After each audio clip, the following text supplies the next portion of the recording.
Buenas tardes, empezamos en un momento. Bueno, antes que nada, les quería decir que esta es la última semana. Buenas tardes, profe. Muchachas, esta es la última semana. Hoy me va a tocar darles lo último, que es del Infonavit, y algo para terminar de esa parte, pero también va muy relacionado con el tema que vamos a hablar de plataformas, que es por la reforma, que ahorita también les voy a hablar un poco de eso, ¿vale? Vamos a ver básicamente 3 temas hoy, chiquitos, pero son 3 temas. Bueno, lo primero que vamos a hablar es del Infonavit, relacionado un poco también con lo que ya habíamos dicho, por él les dejé un link de lo que pasa con esta reforma que pasó en el artículo 79 de la ley del Infonavit. En el artículo 79 nos viene un poco las obligaciones de lo que da el Infonavit o lo que tiene que hacer, que son muy similares a lo que hace el INSS, que es darle de alta a los trabajadores, que tiene 5 días, que está el porcentaje, ahí viene el porcentaje, ese es su fundamento, el artículo 79 de fracción 2 de la ley del Infonavit, donde nos habla básicamente de esto, que es el 5%, que es de lo que se retiene, que era un poco de lo que yo les había dicho en un calculito que se abre, que ahí dice ese formato cuota obrera patronal o cuota patronal. Ahí viene el calculito, que a rato les abro otro formato donde viene ese calculito, ¿vale? Bueno, ¿qué es el Infonavit? Bueno, el Infonavit es el Instituto del Fondo Nacional para la Vivienda de los Trabajadores. Eso es.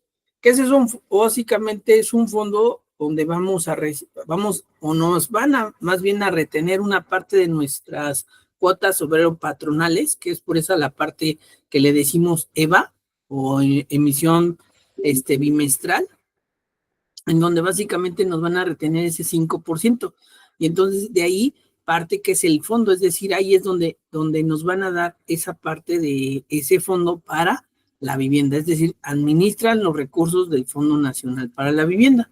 Y de ahí básicamente no solo es para la compra, sino, o más bien darnos un crédito solamente para una compra, sino para construir, reparar, etcétera. Bueno, básicamente lo que dice la diapositiva, ¿no? Es decir, yo se la simplifiqué y se las empecé diciendo con lo que hay, ¿no? Es decir, ¿cuál es el fundamento principal? Bueno, alguno de estos es el 79 en este caso, porque ahí viene el 5%, pero también vienen las obligaciones y también vienen algunas situaciones que al rato les voy a abrir un PDF donde diga qué situaciones cambió. Bueno, cambió un poco en la situación esta de la retención, de cómo se van a hacer las retenciones, que por eso les mandé el link, porque ahora ya se va a bajar otra versión, que eso es lo que yo les decía, parche en el Seguro Social, porque se hacen cambios luego de este tipo de situaciones y cada que hay un cambio trascendental o de este tipo de cosas en el INSS o en el Infonavit, se hacen cambio de versiones. Entonces hay que ir a donde yo les comentaba la clase pasada. Y en ese caso, pues, ¿para qué es? Pues para tomar en cuenta esa retención, que ahorita vamos a meternos a esa paginita que les mandé para que vean qué es lo que hay que hacer, pues bajarla y luego de bajarla, pues meterse a una parte de esa retención que ahorita les voy a explicar. Bueno, la siguiente diapositiva nos va a hablar de los objetivos, o más bien el objeto que nos marca en el artículo, pues, 30 de la ley del Infonavit. ¿Qué objetivos tiene? Bueno, uno, obviamente, administrar esos recursos, ¿no? Dos, establecer la operación del sistema de financiamiento. Es decir, era la forma en que nos van a dar esos créditos, ¿no? Que una de esas formas son los puntos, que ahorita vamos a hablar al ratito de esos puntos. La otra, la adquisición, en este caso para obtenerlos es para la adquisición de propiedad de habitaciones, de la construcción, que era lo que decíamos un poco en esta parte, ¿no? ¿Para qué sirve, no? Y bueno, 3, bueno, coordinar los pasivos contraídos y 3, coordinar el financiamiento de los programas de construcción destinadas a ser adquiridas en la propiedad de los trabajadores. 4, lo que se refiere de acuerdo al 123. Obviamente, ¿qué es? Darle una vivienda digna, ¿no? A las personas. Eso es lo que nos habla un poco el 123 sobre eso, ¿no? Que se supone que los trabajadores deben de tener una vivienda. Eso es básicamente lo que nos habla el 123. Y bueno, ¿en qué está facultado? Bueno, el Infonavit está facultado para entregar al patrón avisos para la retención de descuentos, en donde se consignarán los datos relativos al crédito, así como los porcentajes, cantidades o a descontar del salario base de aportación. Bueno, en este caso, muchas de estas situaciones es muy similar a lo que nos dice el salario base de cotización. ¿Qué nos dice el salario base de cotización? Bueno, que está compuesto por las cuotas, por la cuota, por las aportaciones, por las percepciones, por las percepciones como son alimentación, habitación, etcétera. Es decir, lo que nos marca el artículo 27 de la social es lo mismo que nos va a marcar pues el Infonavit, es decir, y esa va a ser la parte que se va a tomar como salario base de la aportación, y de ahí obviamente se le va a dar un crédito, ¿no? Que de acuerdo a que puede ser veces salario mínimo, cuota fija, etcétera, ¿no?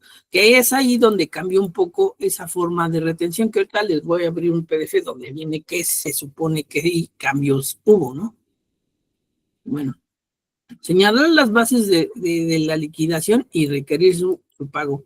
Lo anterior tendrá una vigencia de 5 años a partir de la fecha en que el Infonavit tenga conocimiento de las obligaciones del patrón, recibir pagos correspondientes, realizar una cuota propia a través de la Secretaría de Hacienda o Crédito Público, de las aportaciones patronales y descuentos omitidos. Bueno, como les decía, en el 79 vienen algunas obligaciones, y algunas de las obligaciones que tiene el Infonavit o los patrones con esta cuestión es obviamente de cuando nos mandan un aviso, descontarle, es decir, retenerle, que ahí es cuando haces la cédula del bimestral o la EMA, que muchos le dicen, pero en el caso del SUA se llama cédula, que es la cédula donde está el Infonavit, está el SAR, ahí es donde están los cálculos, donde también se le llama amortización. La amortización es el descuento que le hacen de acuerdo a las veces salario mínimo o las veces salario a la persona, es decir, al trabajador.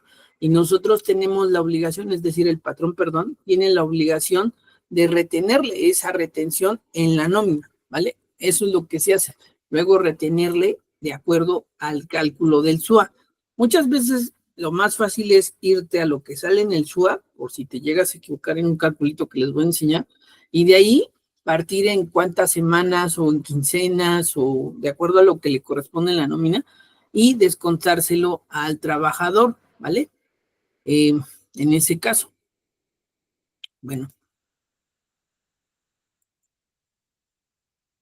Resolver los recursos relativos al procedimiento de ejecución, así como las solicitudes de prescripción y caducidad planteadas por los patrones. Requerir a los trabajadores la información determinada de la existencia o no de la relación con las personas de servicio. Determinar la existencia y alcances de las obligaciones incumplidas y revisará los dictámenes de los contadores. Hará efectiva las garantías de interés fiscal ofrecidas a favor del Infonavit.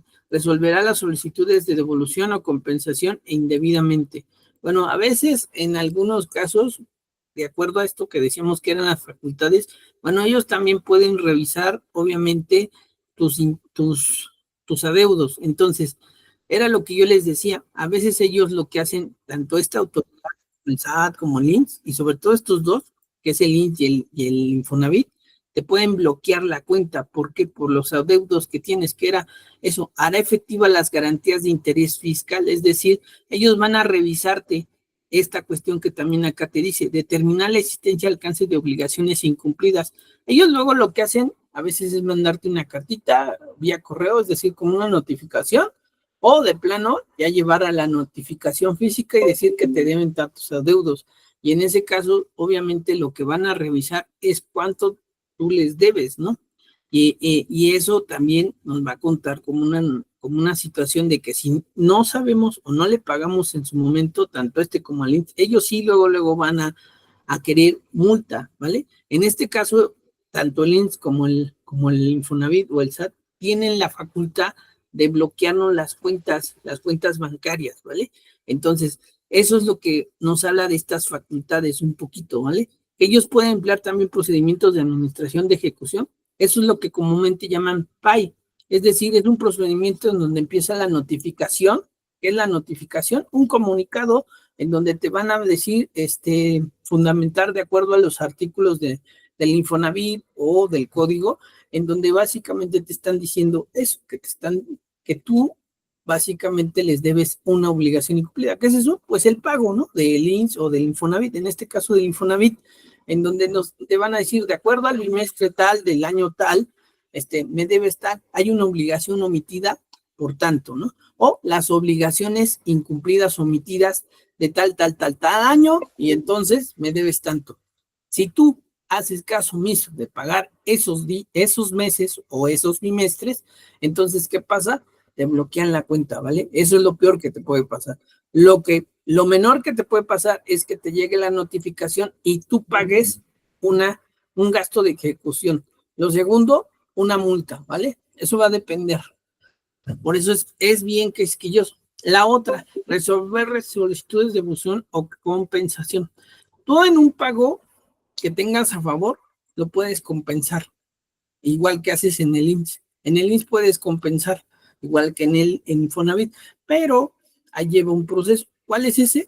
Pues para empezar, llevar el pago que hiciste, llevar un comunicado, un escrito de que vas a hacer la solicitud, y obviamente tendrías que meterlo de forma personal, es decir, física, no es tan fácil hacerlo. Ese tipo de situaciones se supone que en la plataforma actual lo puedes hacer, pero si no está al 100 la plataforma, hay servicios que no te los hacen al 100 en la plataforma, entonces tendrías que entrar, más bien, perdón, tendrías que ir presencialmente si es que el sistema no te deja hacerlo, ¿vale?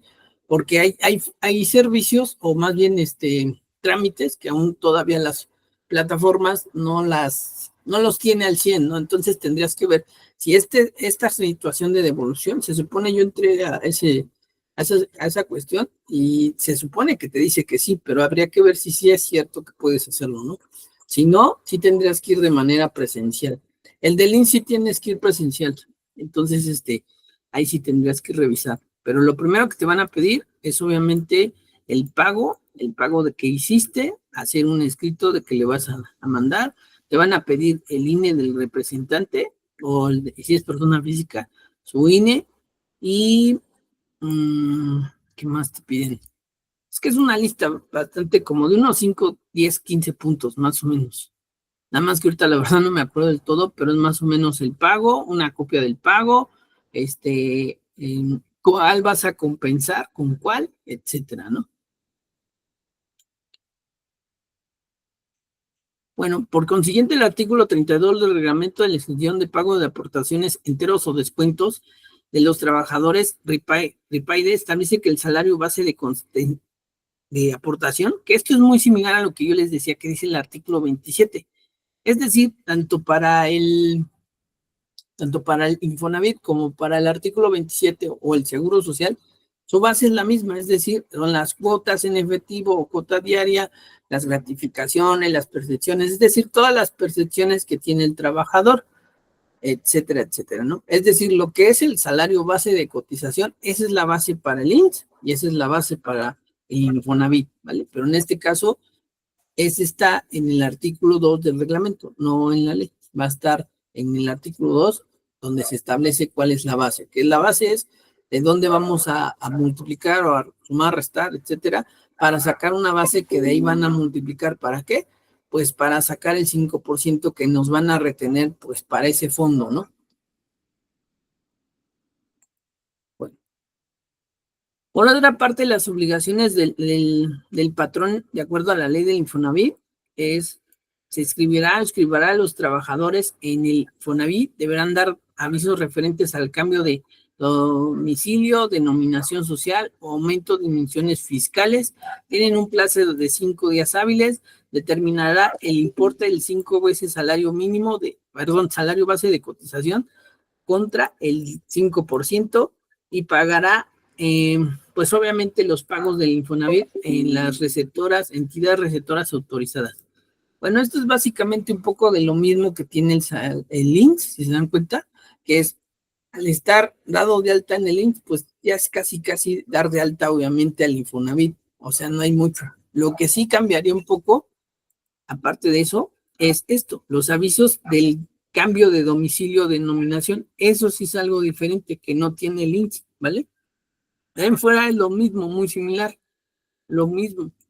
¿Y qué otra situación es diferente? Esto, que va a determinar el 5% sobre el salario base de cotización, ¿vale? Eso sería lo distinto, porque el cálculo del Infonavit, pues es distinto a lo que es el IMSS. En el IMSS, acuérdense que hay varias prestaciones o seguros que tienen un porcentaje, en cambio este solamente es un 5%. Bueno, descontará también a los trabajadores los salarios del pago correspondiente de los abonos de los préstamos otorgados por el Infonavit. Asimismo, integrará el importe de estos descuentos. Expedirá y entregará quincenalmente a cada uno de sus trabajadores la constancia escrita del número de días trabajados, del salario percibido. Presentará la copia firmada del informe sobre la situación fiscal del contribuyente y anexos. Que bueno, este sí como que también es distinto de acuerdo al IMSS, que no es igual, pero se supondría que es básicamente algo distinto. Lo demás es hacer los recibos. En los recibos está tu descuento de Infonavit, y aparte de ese descuento, cuando hay un descuento aparte de que del crédito de Infonavit, ¿no? Que era lo que yo les decía.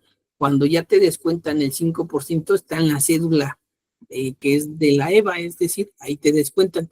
Pero aparte, te tienen que descontar si hay un préstamo de Infonavit, es decir, el crédito que nos dan por una casa o por una construcción o por una restauración, ¿no? Bueno, en lo que respecta al trabajador, tendrá el derecho a una vivienda nueva o usada por parte del Fondo Nacional. Dicha vivienda podrá ser o no parte del conjunto de habitaciones financiados con recursos del fondo.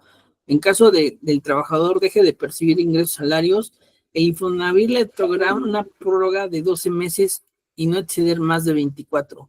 Bueno, eso también es lo que tiene el Infonavit, que cuando no trabajas te van a dar máximo te van a dar el año completo, más o más otro año, es decir, 2 años, ¿vale? En los pagos de amortización de los capitales ordinarios o intereses ordinarios, siempre que estés soliciten un plazo de 30 días. Realizar las operaciones voluntarias a través de la cuenta individual del patrón. Bueno, en el caso del IMSS también, obviamente, este es el único también bueno que nos puede dar una prórroga, pero como dice ahí, hay que solicitarlo. Si no lo solicitas, pues obviamente no te lo van a poder realizar. Bueno, en el caso del trabajador, ¿cómo se le otorga? Mediante la puntuación. La puntuación va a variar de acuerdo a los factores de edad, de salario, de la cotización, de la misma antigüedad del trabajador. Es decir, entre más tiempo esté en un lugar fijo, pues le van a otorgar más puntos. Entre menor edad tengas, le van a otorgar más crédito. Y entre más monto tenga de salario, le van a poder dar un poco más de crédito, básicamente. Esos son los factores: la edad, el salario, la antigüedad que esté ahí mismo en el trabajo, etcétera. Bueno, entre los bimestres que tenga, o sea, además que es la antigüedad que les decía, le van a dar un poco más de puntos. Si son 6 a 12, 16 puntos. Son de 13 a 15, 25 puntos. Si son más de 16, le dan 38 puntos. Por cada salario mensual integrado del propio trabajador, del saldo, le van a dar un poquito más. Que bueno, eso es básicamente lo que nos dice un poco también esta tabla. Por la aportación de terreno en casos de deterioro se otorgará 26 puntos. Eso es lo primero que te piden. Ese es el primer requisito, obviamente, para darte un crédito mediante los puntos, que eso se dan a través de la edad, el salario, etcétera. Es decir, una persona más o menos de unos 27, 30 años, le van a dar más que una persona, pues, de arriba de 40, ¿no? ¿Qué le van a dar también, aparte de eso? Pues el salario. Si la persona gana arriba de 10,000 pesos, pues le van a dar más o menos un crédito. Y aparte, si esa persona ya lleva más de 5 años en su antigüedad, o es decir, en su mismo trabajo, pues le van a prestar más. También se requiere que esté mínimo un año en una fijo, cotizando, para que empiece a correr los 116 puntos, porque obviamente si se empieza a cambiar, va a volver a empezar, ¿vale? Es decir, era lo que yo les decía, también tiene que ver la antigüedad del Infonavit, o más bien de la cotización del Infonavit, para que se junten esos 116 puntos. Aparte, obviamente, si tú no juntas el crédito que a ti te dan, te pueden dar un cofinanciamiento. ¿Qué es eso? No solo el crédito del Infonavit, también hay un crédito que te pueden dar con una institución bancaria. Y se juntan los dos y puedes comprar una vivienda pues un poquito mejor. Pero la realidad es que, bueno, bien creo que ahí está haciendo una reforma este año para que se hagan viviendas según más baratas para las personas, pero bueno, se supone que serían de 65 metros, que 65 metros es muy poquito, entonces ya la sugerencia siempre es, pues el cofinanciamiento, si es que quieres una casa más, pues más grande. Pero pues la verdad es que entre el crédito de Infonavit y el cofinanciamiento, pues sí es una buena lana que en años se supondría que uno tiene para pagar estos créditos más de 20 años, no 25, que algunos los llegan a pagar y algunos, hasta donde yo sé, no los llegan a pagar porque el interés se los come. Es decir, si se supone una vivienda hace 10 años valía 350,000, que era el cálculo que yo hice hace como 10 años, más o menos, yo todavía estaba recién casado, y se los comento, yo lo hice a futuro y el cálculo era que básicamente la vivienda iba a valer más de 1,000,000 de pesos. Entonces, si se dan cuenta, el costo real, bueno, el costo que a mí me daban era de 350, no más o menos. A mí me iban a prestar eso en el Infonavit. Entonces, ¿qué pasa a través de 10 años o a través de tantos años que se supone que yo iba a pagarlo, como 20 años más de 1,000,000? Es decir, se triplica el monto de la inversión, si se dan cuenta, que tú les debes. Y aún así puede ser que con los intereses a través del tiempo me saliera mucho más cara esa vivienda, que era muy chica, aún así era como de 65 metros.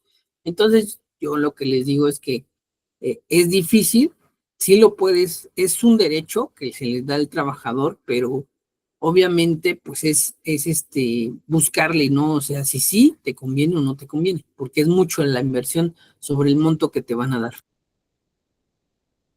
Es decir, se supondría que se supondría que tú vas a pagar la vivienda a un costo, pero la realidad es que a través del tiempo se va a aumentar o se va a triplicar o un poco más del triple del costo de la vivienda. Bueno, ese es un poco de lo que es el Infonavit. El Infonavit realmente como tal, el cálculo es multiplicarlo por el 5%. Ahorita les voy a poner un ejemplo. Y básicamente eso es un poco de lo que es el Infonavit. No hay mucho que digamos, pero bueno. Bueno, esto es un poco de lo que es del anterior tema, de lo que es de lo del IMSS. Bueno, esto es para darse de alta como como patrón. ¿Qué haces? Bueno, actualmente tienes que ir a la página, esta página, aquí les puse, que es escritorio virtual. En ese escritorio virtual vas a llenar un preregistro y luego, obviamente, tienes que llevar ese preregistro a la subdelegación correspondiente. Y te van a pedir ciertos datos, que bueno, esos datos ya se los dejé también aquí, que es obviamente el comprobante de domicilio del centro de trabajo, la acta notarial, es decir, la acta constitutiva donde te van a pedir el poder notarial, te van a pedir también donde aparezca esta parte del representante legal del poder notarial, te van a pedir, bueno, varios datos del poder notarial que también tienes que llenar ahí mismo de ese prellenado.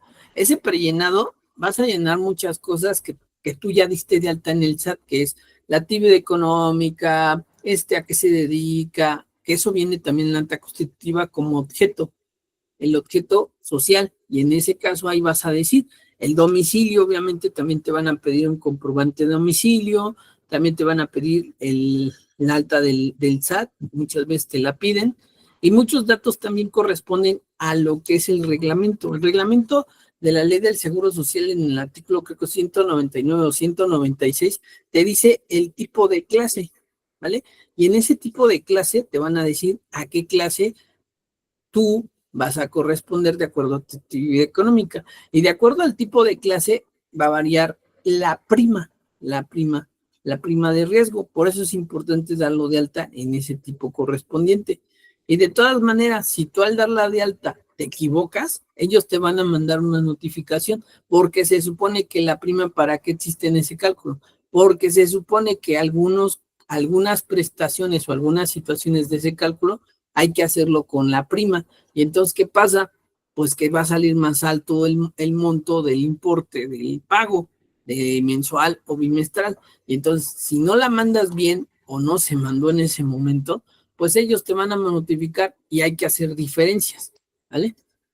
Bueno, también tienes que mandar esta que dice que es el registro emitido por la Secretaría de Trabajo y Protección Social en los casos de competencia federal, ¿vale? Es un caso de persona moral. También tienes que llevar la alta patronal. Bueno, lo que te van a dar ellos es esto, el alta del patrón, que es el NRP3, NRP. Eso es el registro patronal, ¿vale? Es el número de registro patronal. Eso significa NRP. Nombre de la razón social, eso también se llena. Todos estos datos que aquí aparecen es lo que llena y a veces ahí aparece también en un alta. Bueno, nombre, razón social, actividad, clase, que esto era lo que yo les decía, que esto también se ayuda uno con el reglamento, ¿vale? Clasificación, recaudación, etcétera. Bueno, en ese caso hasta el último también va a ir la firma del patrón, nombre y firma, avisos de afiliación. Bueno, aquí viene un ejemplo de cómo se hace el cálculo del Infonavit, que ahorita se los voy a abrir en un Excel, pero es el mismo, ¿vale? Y bueno, este es lo que yo les decía sobre el alta. Bueno, yo se los explico brevemente para que sepan qué hay que hacer si es que quieren hacer un registro patronal. El registro patronal actualmente lo puedes hacer en el escritorio virtual o llenar la previa, la presolicitud y llevarla a la subdelegación en ese caso. Pero actualmente lo puedes hacer, pero sí te van a pedir archivos en PDF si es que los quieres hacer en el escritorio virtual, ¿vale? Actualmente lo puedes hacer ahí. Bueno, ¿hasta aquí alguna duda o algo, muchachos?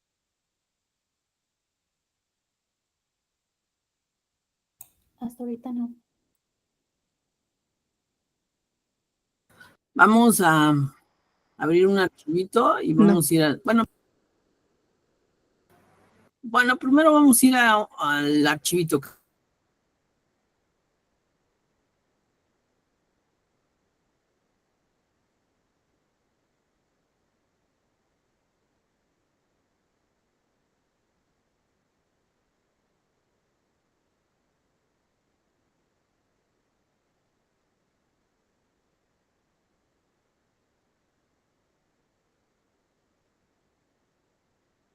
De lo que hace el programa es vas a tomar el salario base de cotización y luego por los días, que son 61 días, te va a dar un monto y lo multiplica. Eso es lo mismo que lo que yo les dije cuando estaba otro que se llamaba cuota patronal. Hace lo mismo que este calculito. Obviamente que el otro ya está más sintetizado para hacer todo. Y eso es lo que pasa también en la cédula, que es oportuna, que así dice el SUA, cédula oportuna, pero obviamente ahí ya va a ser bimestral, que es lo que decíamos que la EVA, ¿vale? Así, hace el mismo cálculo. Luego, el factor de descuento, eso es por veces salario. Este es un ejemplo de veces salario, que es tomar de acuerdo a la UMA. Luego lo vas a multiplicar, ¿cuánto? Pues las veces salario por el UMA. ¿Por qué se toma por UMA y no por salario mínimo? Porque todo actualmente ya es por UMA, ¿vale? Luego lo vas a multiplicar por 2. ¿Por qué por 2? Porque se supone que es bimestral, ¿vale? En el caso de esto, vas a tomarlo entre. ¿Por qué entre? Porque son los días para hacerlo diario. Y luego por los días, bueno, para hacer el descuento en la nómina, pues si es una nómina de 15 días, lo vas a tomar por 15 días. Y así, ¿vale? Luego hay un seguro de vivienda que es como de 15 pesos.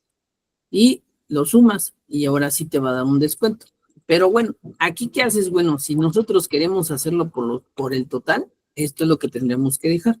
¿Vale? Por todo. Entonces ya, que básicamente nos va a dar un poco más de lo que ya había hecho desde aquí, por el seguro de la vivienda, ¿vale? Eso es lo que se hace en los descuentos. Que lo más seguro es cuando obviamente lo cheques en el SUA para ver si corresponde. Y el que vas a tomar es el del SUA, porque ahí ya está obviamente el sistema específico, no hay cambio. Bueno, vamos a ir a esa parte que yo les dije. Bueno, antes de eso les voy a explicar del artículo 29 el cambio que hubo, ¿vale? Para este año. Más bien lo que hubo de esa cuestión de los descuentos. Esos descuentos son como el calculito que hice. ¿Para qué? Para que sepan ustedes qué es lo que hay y por qué también vamos a entrar luego a una página del SUA que yo les mando y hay un parche.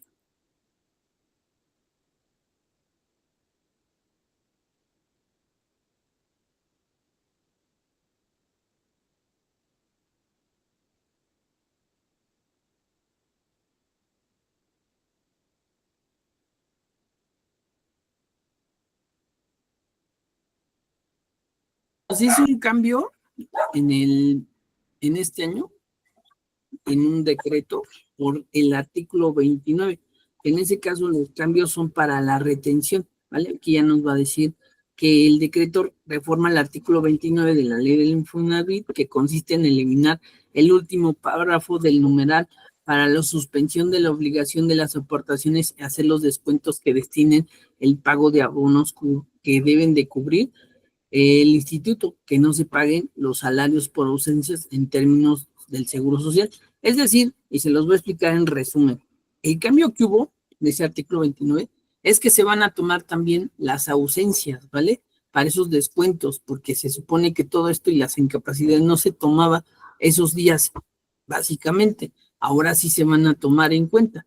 De hecho, eso es lo que nos está diciendo un poco esto, pero bueno, lo vamos a leer. Dice, artículo 29. Hacer los descuentos a los trabajadores en sus salarios conforme a lo provisto en el artículo 97 y 110, que se destinen al pago de abonos para cubrir préstamos otorgados por el instituto, así como enterar el importe de dichos descuentos, etcétera, etcétera, a las receptoras.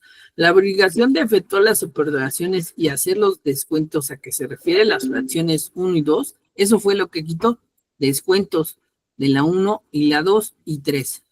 Se suspenderán cuando no se paguen salarios por ausencias, se suspenderán cuando no se paguen por ausencias en los términos del Seguro Social, del aviso oportuno, ¿vale? Cuando se trate de la obligación de hacer descuentos a que se refiere el artículo, no se suspenderán por ausencias e incapacidades o ausencias. En ese caso, ¿qué quiere decir? Que ahora ya no se va a tomar en cuenta eso de las ausencias e incapacidades. Por eso se quitó eso de hacer descuentos. Entonces, ahora sí, eso va a ser el cambio, que por eso hubo un parche apenas. Dice, en caso de incertidumbre, ¿cómo efectuar el descuento si no pague salarios o no preste servicios por ausencia e incapacidad? Cabe notar que el artículo 132 de la Ley Federal del Trabajo prevé que las obligaciones patronales no fue modificado, incluyendo el artículo fracción 17, que estipula que la obligación de dichos patrones de hacer deducciones previstas del artículo 4 y 97, diversos del artículo 10 de la ley de enterar los descuentos no convierten a dicho empleador en obligado solidario del crédito concedido al trabajador. Bueno, en resumen, ¿qué pasa si no tuviste pago de salarios? Pues nada, así, en resumen, mientras no haya esa cuestión de los salarios de un trabajador o no haya descuento, no pasa nada, nada más tienes que informar lo que hay. Es decir, si un trabajador tiene descuento, pues descuento, y si no, pues nada. Bueno, los días 2 y 13 de marzo de 2024 se publicó un comunicado que se elevó a criterio en el portal de Infonavit, que señala, en relación con la modificación del artículo 29 del Fondo Nacional del Infonavit, etcétera, etcétera, el diario oficial, el día 21 de febrero, que la letra prevé, cuando se trate la obligación de hacer descuentos a que se refiere la fracción 2, no se suspenderá por ausencias o incapacidades. Los trabajadores deberán de modificar el cálculo del monto a descontar a sus trabajadores en sus salarios que se destine al pago de abonos para cubrir préstamos otorgados por el instituto previsto en la fracción 3 del mismo artículo, a efecto de no realizar una disminución al monto de descuento. En el aviso de retención de descuentos, cuando sean expresados en pesos o en cuota fija, en vez de salario mínimo. Bueno, en resumen, pues lo que les decía es eso. O sea que ahora, aunque haya ausencias o incapacidades, se toman los descuentos que anteriormente te decía que no importaban, pero ahora sí. Y eso es la modificación, ¿vale? Bueno, conforme al artículo anterior, los patrones deberán modificar el cálculo del monto descontado a los trabajadores en sus salarios. La cantidad a descontar deberá corresponder con el indicado en el aviso de retención de descuentos cuando sea expresado en pesos o salario mínimo. No realizar una denominación del descuento de forma proporcional a los días que no se pagarán los salarios. Conforme al el segundo párrafo, en el párrafo del criterio, en ningún caso deberá realizar un descuento mayor al trabajador en su caso en un 20% tratándose de trabajadores de salario mínimo. Bueno, en este caso, esta es la regla, que no se puede pasar 20% sobre una persona con salario mínimo.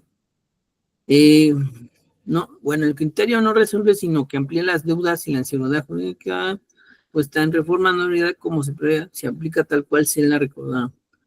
Bueno.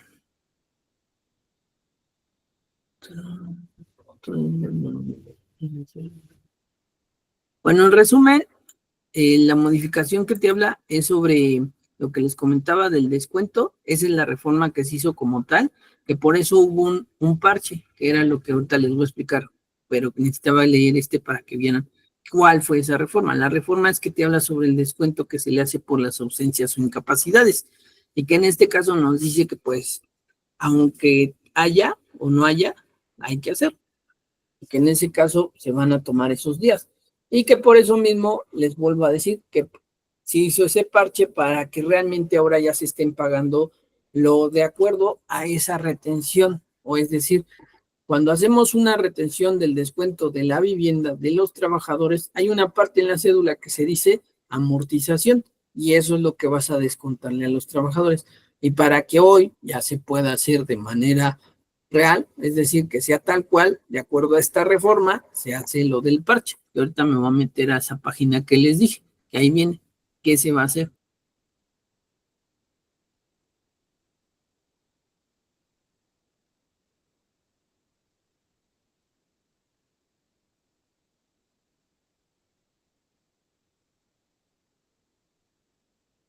La página que les envié, que es es una página de una capacitadora conocida que se llama Contador MX, ahí te dice que hay una versión nueva.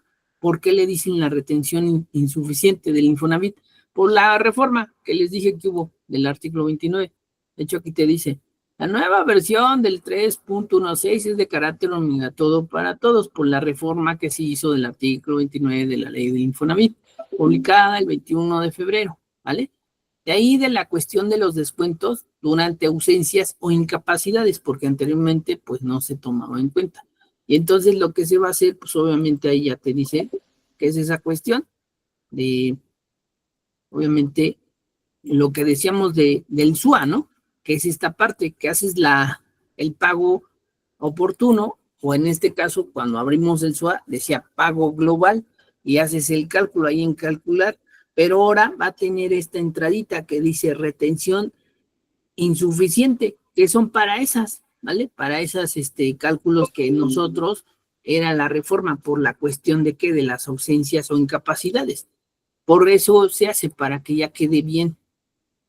Entonces, ¿qué es lo que vas a hacer? Bueno, primero que nada, lo que yo les dije la otra vez, se van a ir a un apartado donde ya dice ahí mismo, cuando entras al INSS, bajas, te vas al SUA y ya te entras a ese apartado donde está el SUA y luego la versión. Entonces lo bajas y ya lo actualizas. Y ahora sí, te va a aparecer esta. Te tiene que aparecer esta. Si no te aparece es que no hiciste bien la actualización. Y ya.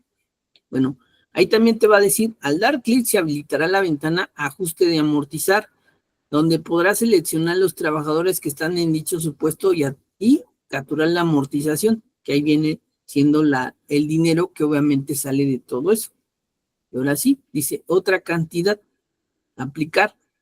Obviamente le vas a poner aplicar. Y ahora sí, a la ventana ajuste se mostrará el siguiente mensaje. El importe de retención capturada está sujeto a revisión y comprobación por parte del Infonavit. El importe de retención se reflejará en la cédula de determinación de cuotas. En caso de necesario su aclaración, pues se debe de realizar entre 10 o 12 días posteriores. Bueno, eso es básicamente lo que nos hace la actual versión. Básicamente no es por otra cosa más que por la cuestión de esta reforma que se hizo en el Infonavit.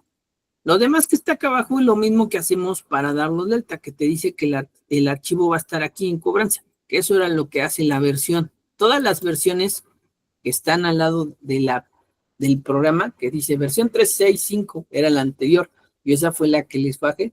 Entonces, al rato o después yo bajo la nueva y se las paso. Aún así, traten de ver si pueden. Si no pueden, me avisan. Yo aún así lo voy a intentar bajar en estos días y se los voy a pasar. Pero es por eso que se hace esta versión 367, ¿vale? Pero bueno, ¿hasta aquí alguna duda o algo, muchachos, de esta situación del Infonavit? Que esto sí es como que yo diría importante porque ya no vas a ocupar la anterior, si no está. Que aunque no la ocupes, digo, no ocupes esa cuestión de las amortizaciones, o es más bien de las retenciones por los créditos de Infonavit de los trabajadores, tienes que bajarla, ¿vale? Ahí no hay de que no la voy a ocupar, la tienes que ocupar porque si no, si haces, ¿cómo le explico? Si haces el reporte de la cédula y no va con la versión actual, luego no va a pasar el pago, ¿vale? Muchas veces luego en los bancos no te lo dejan, sobre todo si vas y lo pagas. O igual y puede ser que en el portal no te lo deje pasar. Puede ser. Yo no lo he intentado hasta ahorita. Entonces, puede ser que te lo deje, puede ser que no te lo deje. Pero anteriormente había una carátula, o más bien hay una carátula que sale del SUA. Ahí decía versión tal, tal. Y si veían las personas de ahí, te decían, o lo leían con el archivo del disquete, y ahí te decían, esta versión no es la actual, entonces no te podemos dejar, o más bien no puedes hacer el pago. ¿Por qué? Por la versión, simplemente, ¿vale? Pero bueno, hasta aquí alguna duda o algo, mucho. Profe, yo no tengo duda de eso, yo tengo otra duda. Mi mamá tiene dos números de seguro. De uno, el primerito cuando empezó a trabajar, que duró 3 meses trabajando, y el que tiene actualmente, que ya lleva como más de 30 años. Y me dice que cómo puede hacer para que lo del primer seguro se pase lo que cotizó al seguro que ahorita tiene. Ah, ok. Tienes que ir a la subdelegación a ver qué documentación te piden, porque realmente sí tienes que unificarlo, sobre todo para pedir la pensión, porque si no lo unificas, no van a contar del todo tus semanas cotizadas. ¿Qué te pueden pedir? Las semanas cotizadas, ese trámite, para que vean ellos de las dos y unificarlo. Ahí sí tienes que ir a la delegación para ver si lo puedes unificar. Deja veo si en la página de links ahí viene qué datos, porque luego se supone que en la página te dice trámites. Deja veo ahorita. Ah, ok, profe, gracias.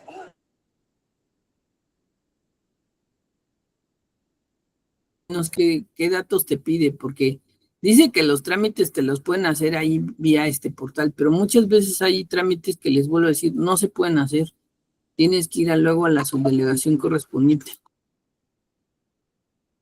Te van a decir explícitamente que, pero déjame ver ahorita si hay en la página de links, dice aunque sea. Ah, ok, profe.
Checa ese que encontré, porque sí te dice que es del número de seguridad social, porque es ese. Dice, ¿qué es? Consulta tu información, ¿qué es? ¿Deseas regularizar o corregir tus datos en la base de institución? Presenta tu solicitud por regularizar o corregir tu nombre, fecha, lugar, sexo, clave de CUR o número de seguridad social. Si es que tienes dos, ahí tendrías que ver que hay que corregir eso, de regularizarte con uno para que cuenten las semanas. ¿Quién lo puede realizar? Pues cualquiera, ¿no?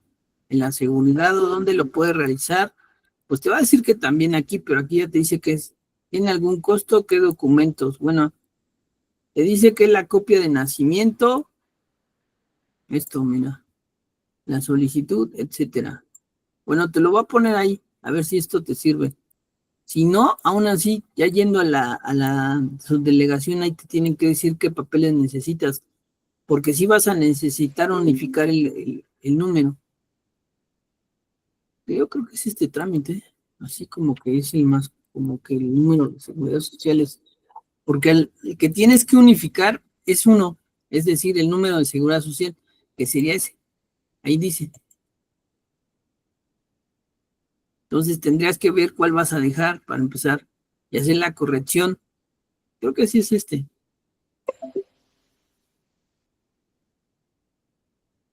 Están digitalizados los documentos siguientes para iniciar tu trámite.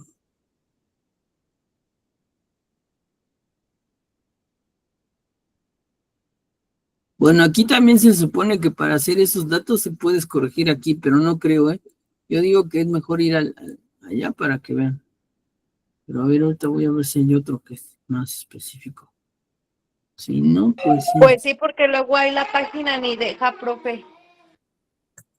Entonces, mira, ahorita por lo mientras ve buscando esos documentos que te mandé, porque yo creo que muchos se van a parecer a lo que te van a pedir, casi estoy seguro de que se van a parecer al trámite que te mandé. Uso, habitación o corrección. Sí, yo creo que sí, ha de ser ese. Si no, ahorita lo busco aparte, a ver si viene en otro lado.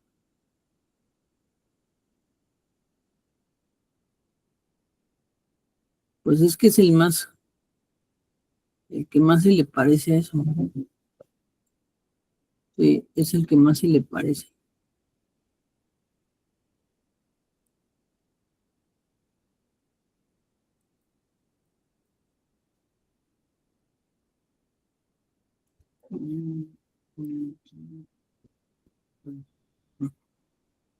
Sí, por lo mientras ve buscando estos, que esos casi en todos lados te lo van a pedir, lata, la clave del CUR, eso sí te la van a pedir el CUR. El número de seguridad social, pues checa los dos, si tienes los dos, chécalos para que en uno de los dos, checa también eso de las semanas cotizadas, para que vean cuántos tienes en cada uno. Y ya, yo diría que eso van a ser lo que vas a necesitar, y luego ir a la subdelegación que te corresponde, para que ahí mismo te digan, o si te dicen que se hace aquí, pues que te digan en qué apartado, en qué lugar. Yo digo que si es así, sería este, pero bueno, la realidad es que habría que ver. Ah, Bueno, ok. Pues sí, para ir y mejor preguntar. Y si es así, pues preguntar como usted dice en qué apartado es. luego lo checo, ¿va? A ver si por ahí encuentro algo más. Eso sí me dijeron que sí, hay que unificarlo para la cuestión de la pensión de tu mamá, porque si no, pues no le van a tomar en cuenta a las semanas cotizadas de uno de los dos. Vamos a continuar, ¿vale? Bueno, vamos ahora al tema de plataforma.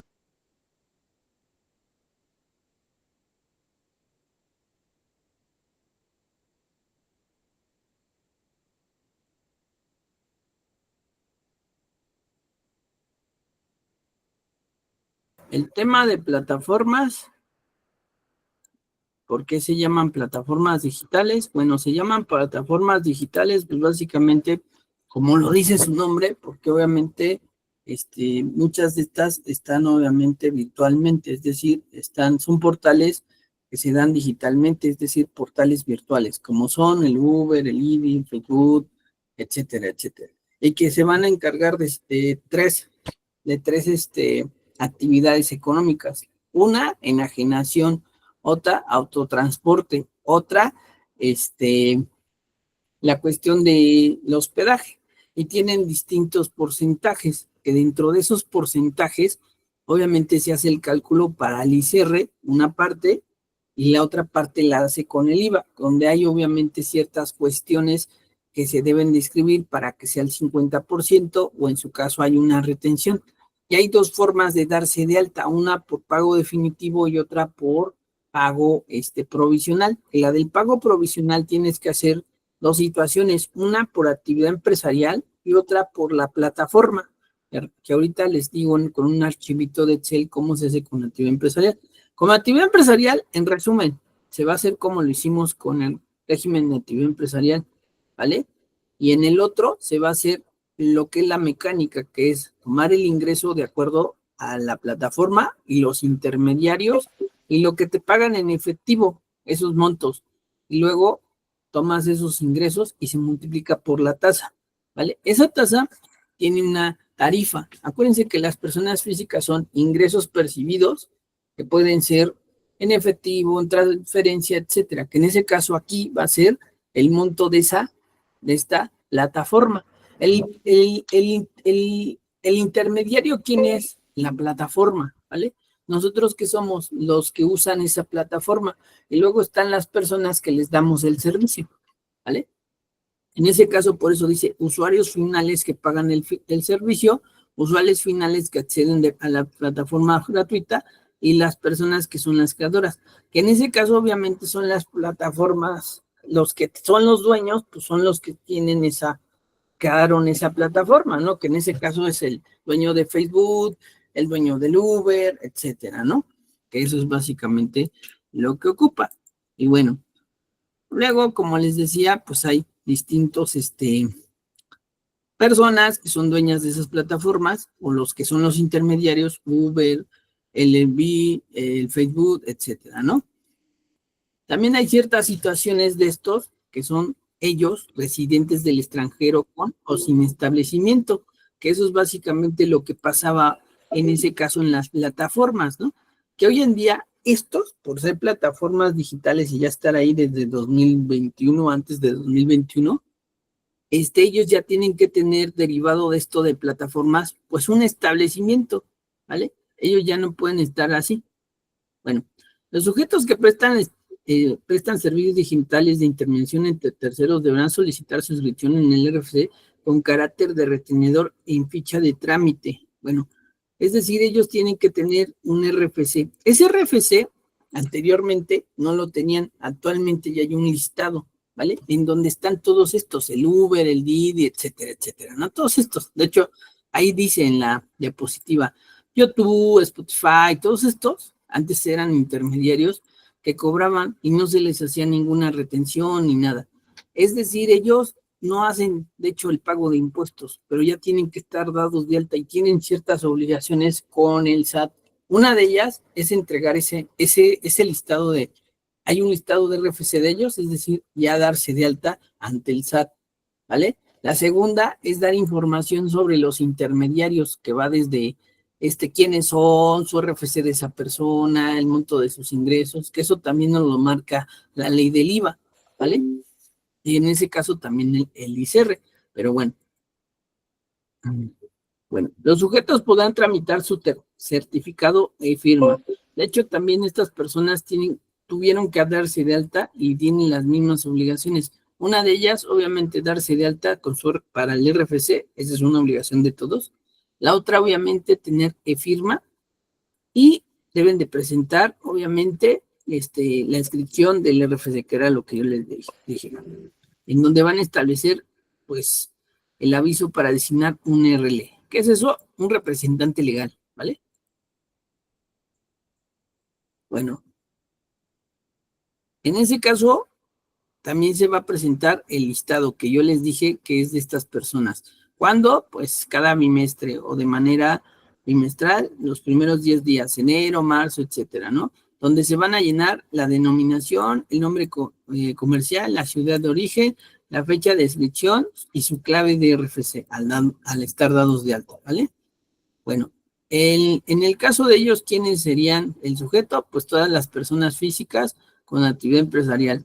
¿Quién es el sujeto? Los bienes y bienes y prestación de servicios mediante plataformas digitales o tecnológicas, ¿no?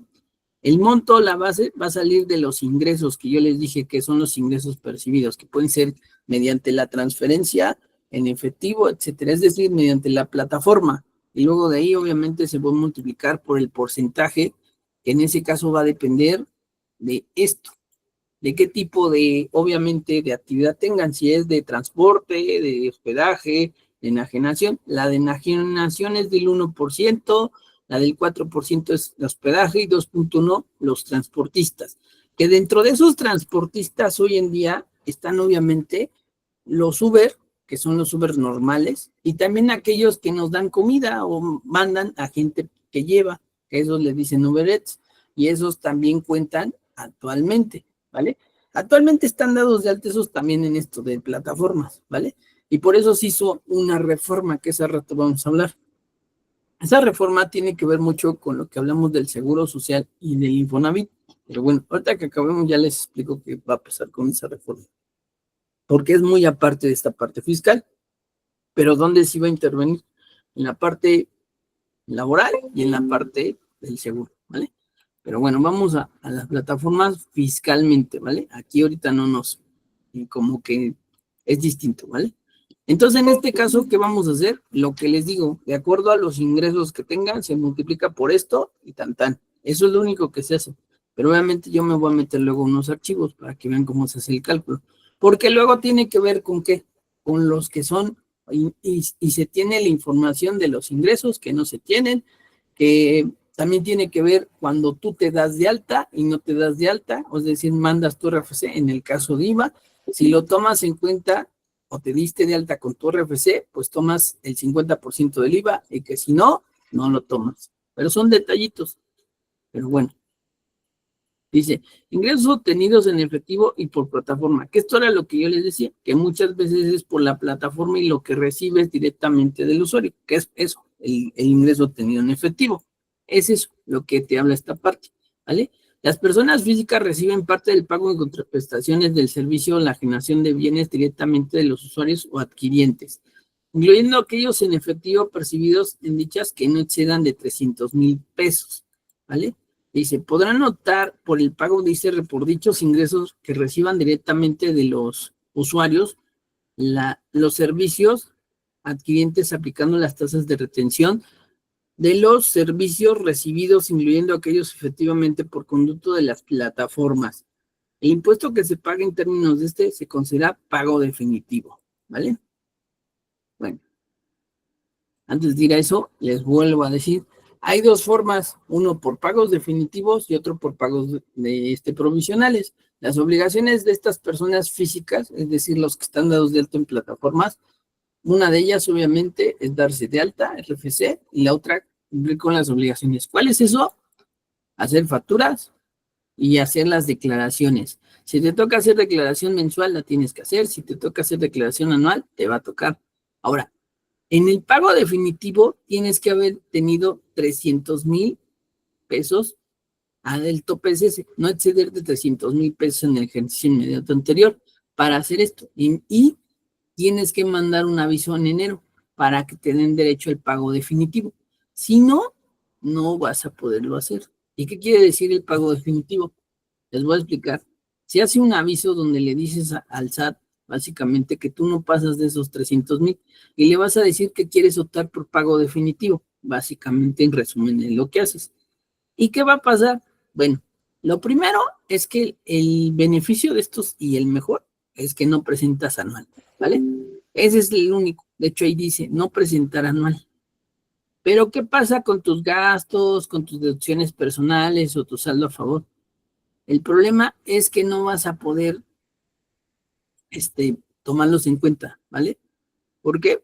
Porque no los tomas mediante esa mecánica del pago definitivo. La otra es que también directamente de la situación del IVA es que va a ser una retención al 50%. Ese es otro beneficio. Pero bueno, ahorita todavía no llegamos ahí, pero eso es lo que va a pasar, ¿vale? En pagos definitivos. En el caso de pago provisional, sí puedes tomar los gastos, las deducciones personales, pero tienes que hacer anual y ahí sí puedes tomar tu saldo a favor. En este caso de pago definitivo, al no hacer anual, no tomas saldo a favor, ¿vale? El beneficio aquí puramente es no presentar el anual, ¿vale? Eso es, que es un beneficio enorme, parte a veces sí, parte no, porque muchos quieren el saldo a favor, pero obviamente es jugarle al vivo, porque puede ser que te salga un pago, entonces va a depender mucho de lo que, o cómo se encuentre tu actividad, ¿no? Bueno, continuando. En el caso de algunos datos, cuando es un ejercicio irregular o no es completo, se hace esta mecánica, que en este caso se hace en todos lados. Vas a tomar el monto de donde empezaste, que por ejemplo, el ejemplo es de junio a diciembre, y te vas a ir al total, lo divides entre el número de días que tienes en el ejercicio, en este caso 204, te sale un monto de ingreso y eso lo divides entre 365 y te va a dar un resultado. Ese resultado es para que no excedas de los 300,000 pesos, ¿vale? ¿Para qué? Pues para que puedas optar en pagos definitivos, que eso es lo que yo les decía, que ese es el beneficio no presentar anual. En ese caso, esta persona pasó de 300,000, entonces no puede optar, ¿vale? Bueno, en el caso de las plataformas, ¿pueden estar con sueldos y salarios? Sí, ¿vale? Ahí sí.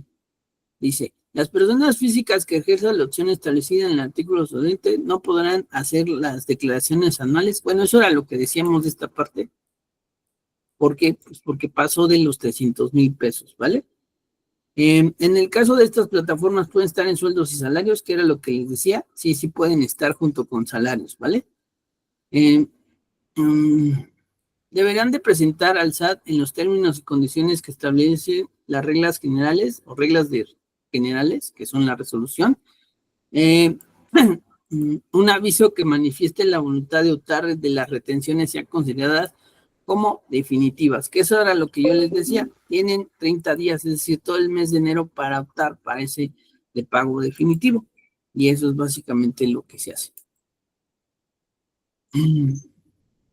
Bueno, en este caso ya nos dice cuál es el sujeto, el objeto, la base, eso le llamamos elementos de los impuestos, quienes están en enajenación, prestaciones, uso goce, nuevamente la que ya habíamos dicho, que la mecánica es básicamente tomar esos ingresos dependiendo el tipo de actividad, que si es por servicios digitales o es decir, por la enajenación, el hospedaje o dar un servicio, ¿vale?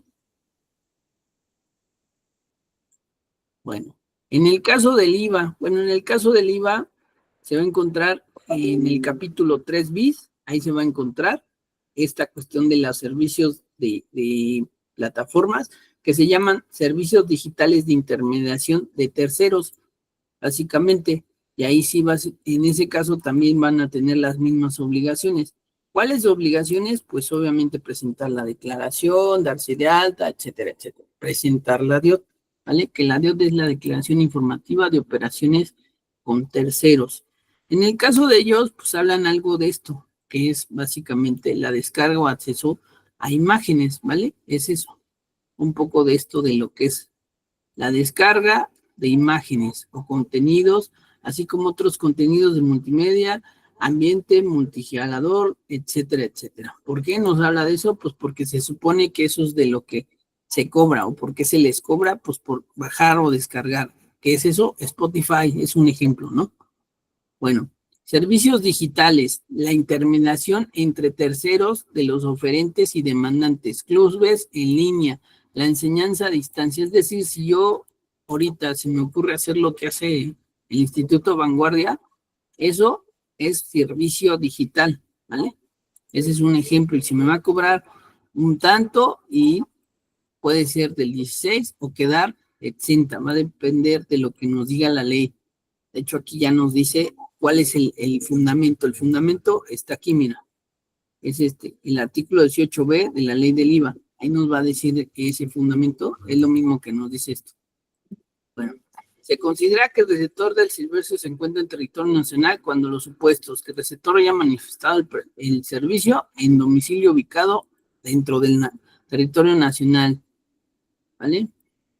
Fundamento, artículo 18C, ley del IVA. Bueno, obligaciones de las plataformas.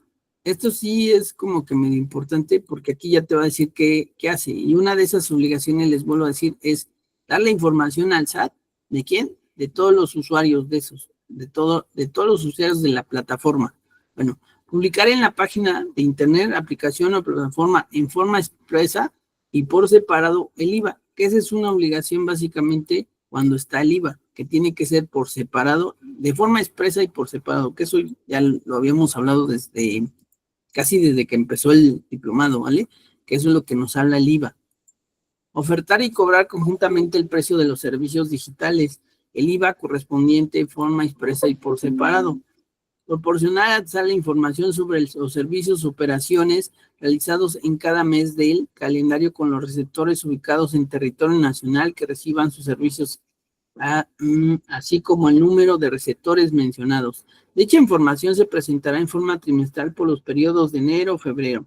Que esto era lo que yo les decía, que esto es básicamente también una obligación que tienen estas plataformas, darle al SAT información de los usuarios o los, obviamente ahí dice receptores, pero son las personas que ocupan la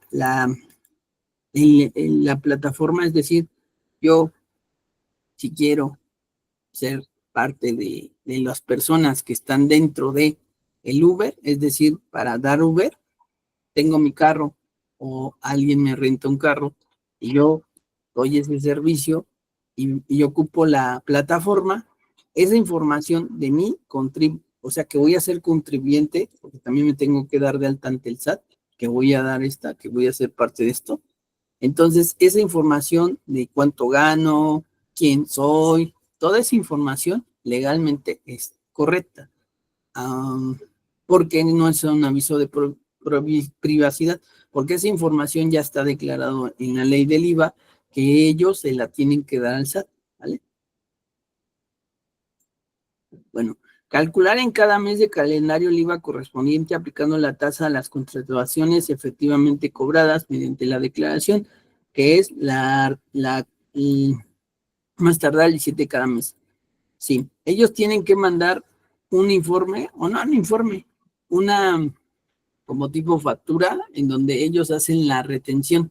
Esa retención es básicamente lo que ellos mandan y le deben de mandar, están obligados a mandarle la información a la persona que ocupa la plataforma, es decir, yo que soy el conductor o el chofer de del auto, a mí me deben de mandar los ingresos y mi retención, tanto de ICR como de IVA, a mi correo. Están obligados ellos a hacerlo. A veces no lo hacen, a veces sí lo hacen, se supone que sí lo hacen. Entonces hay una como tipo facturita que ellos envían y eso es lo que yo tengo que revisar. ¿Por qué voy a revisar eso? Porque ahí viene la retención que yo le tengo que poner en mi cálculo, ¿vale? Y entonces ya se supone que con eso yo también verifico que es correcta porque es la información que ellos ya mandan. Emitir y enviar vía electrónica a los receptores, que eso era lo que yo les decía. Tienen esa obligación de mandar ese comprobante, ¿vale? Y si se dan cuenta, yo ya les había dicho esto, pero bueno, ahí está. Y ya te dice, corresponde al pago de contraprestaciones con el IVA en forma expresa, por separado, el receptor de los servicios. Obviamente son las personas que están ocupando la plataforma, los usuarios o ahí dice receptores. Entonces, básicamente es eso, ¿vale? Bueno, sanciones. La omisión del pago de impuestos en el entero de detenciones en caso de efectuar en la presentación de declaraciones de forma informativas. Bueno, en el caso de ellos, de las plataformas, ellos tienen la obligación de presentar una declaración informativa, más allá de una declaración como nosotros. Ellos tienen esa función y esa es la obligación que ellos tienen de presentar una informativa de lo que yo les dije, de las personas que ocupan la plataforma, es decir, los receptores o las personas usuarios que ocupan la plataforma, mediante la intermediación de ellos o más bien que están obligados de acuerdo a la ley del IVA, o es decir, de acuerdo a las autoridades, que ya les pusieron como obligación presentar ese listado, o esa información, o esa informativa. Bueno, también esto de acuerdo al código, son estas las de lo que les van a cobrar. Y esto es lo mismo para todos, ¿vale? Esto, si quieren también luego checarlo, si nosotros no mandamos una declaración del ICR o del IVA, nos van a cobrar 1,560 o 19,350. Esto de 19,000, eso es lo que vale un anual. Eso es lo que vale una DIOT, ¿vale? Por si en algún momento no la mandan, eso es lo que vale una DIOT no enviada en tiempo y forma. No presentar declaraciones en medios electrónicos obligados, que eso es básicamente cuando no enviamos la DIOT o cualquier otra de ese tipo, nos van a cobrar 15,000. No cubrir con los requerimientos de las autoridades para presentar o cumplirlas fuera de plazo, también te van a cobrar. Pero se supone que también el código te dice que te puedes autocorregir antes de que te manden esto, una notificación. Entonces, si nosotros nos amparamos con eso, ya no pasa eso. Pero en este supuesto que no envías, te van a cobrar esto. Y eso es en general, no solo en este caso de este régimen fiscal, ¿vale? Aquí le está poniendo porque obviamente tienen esa omisión si pasa, y es lo que te dice, sanciones, pues que te van a cobrar tanto por no mandarla. Bueno, los receptores de los servicios que refiere este capítulo, del traslado de forma expresa y por separado, es decir, lo que hablamos del IVA, ¿vale? Es su fundamento 18D, deben de estar los comprobantes fiscales. ¿Qué van a llevar? Pues bueno, eso ya lo habíamos dicho desde la cuestión de la facturación, pues denominación, ciudad, bueno, en este caso es una informativa, clave de registro, el IVA, fecha de expedición, etcétera, que eso ya viene un poco con la factura, ¿no? Bueno, el incumplimiento de obligaciones de inscribirse el RFC, designar el representante legal, etcétera, ¿no? Que estas son algunas cuestiones del mismo portal, ¿vale? Bueno, también ellos tienen que realizar, el residente del extranjero, el pago de impuestos, cálculo de IVA, enterar la retención del intermediario, que eso es lo que decíamos hace rato, que ellos tienen que enterar, es una obligación de enterarle a las personas, más bien al SAT, de las personas que están ocupando la plataforma, es decir, los receptores o el usuario común, ¿no? Y aquí ya nos dice las fechas, cuándo lo tienen que presentar, es una informativa que ellos tienen, ¿vale?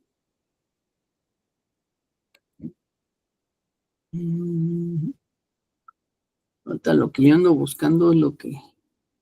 Bueno, esto es el proceso del régimen de plataformas. Va de la persona física que ofrece el bien, cuando obviamente lo vende, o si eres Uber, la plataforma, y luego obviamente el receptor. Eso es la mecánica de estas plataformas. Aquí es esta, ¿vale? Ahí no cambia.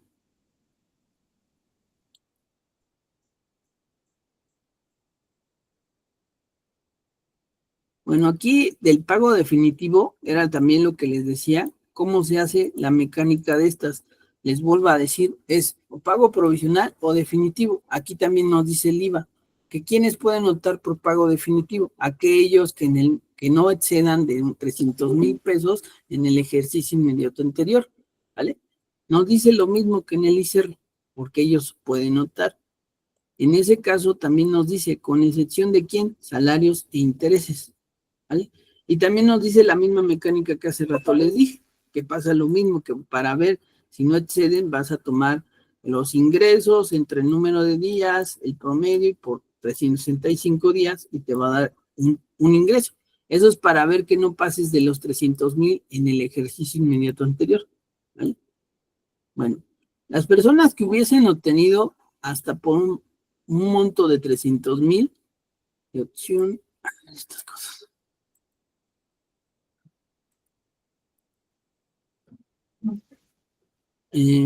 Anterior realizadas con la intermediación podrán considerar la retención efectuada como pago definitivo. Bueno, eso también ya sí los había dicho.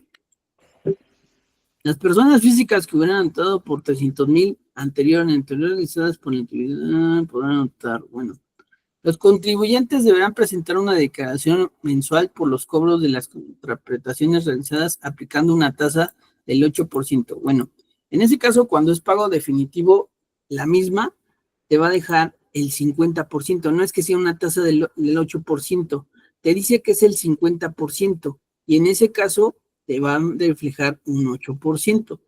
¿Qué pasa también normalmente cuando no haces esta aplicación? La misma ley del IVA te dice que para estas situaciones tienes que dar de alta a las personas con su RFC en el portal y que así vas a poder aplicar un 50%, ¿vale? Eso también pasa normal. Y entonces, ¿qué quiere decir el 50? Que vas a aplicar la mitad, en vez de 16, el 8%. Pero en la plataforma no te va a decir que es una tasa, te va a decir que es una retención, ¿vale? En este caso, eso es lo que aplicas en el IVA.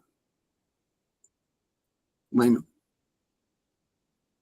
En el caso de que las personas físicas perciban ingresos por conceptos distintos a los ciudadanos mediante plataformas, exceptos salarios e intereses, o se escriban al padrón de beneficiarios del fiscal del ICR de la región, es decir, que también baje, deberán realizar el pago provisional de ICR a través de la declaración de actividad empresarial a más tardar el 7 de cada mes.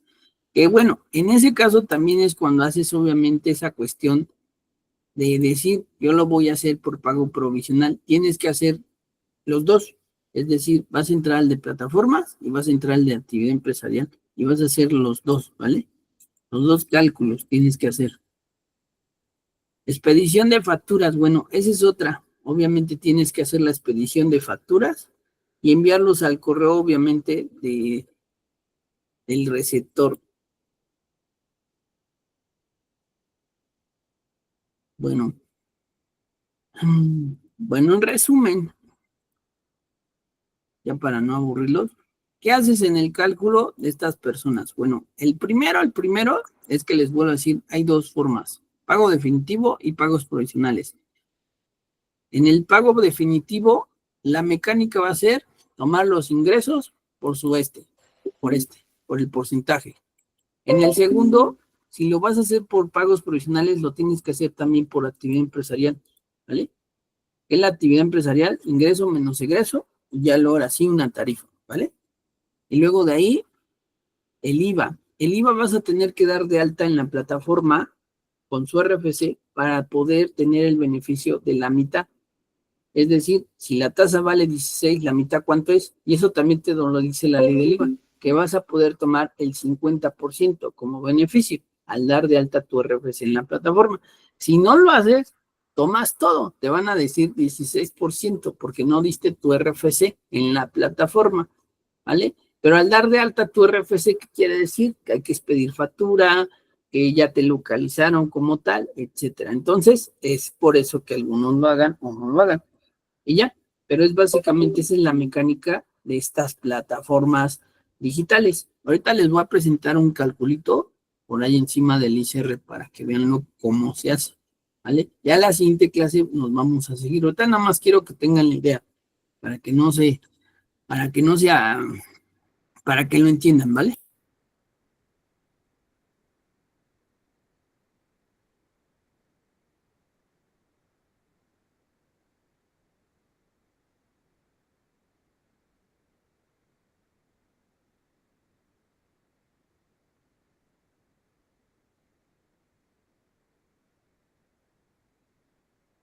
El cálculo, por ejemplo, de una persona que es Uber en el mes X, ¿no? A tomarlo, obviamente, de lo que tomaron de la plataforma y de lo que es del ingreso que cobraron en efectivo, es decir, de los usuarios, de las personas que se suben al Uber, ¿no? Y luego, ¿qué hacen? Bueno, después ya tienes el total, es decir, aquí por eso te dice ingreso de la plataforma 35, pero, aquí también tiene que ver esto, ¿vale? Es decir, todo. Y eso es lo que pasa en el portal, ¿vale? No lo digo yo, lo dice el portal.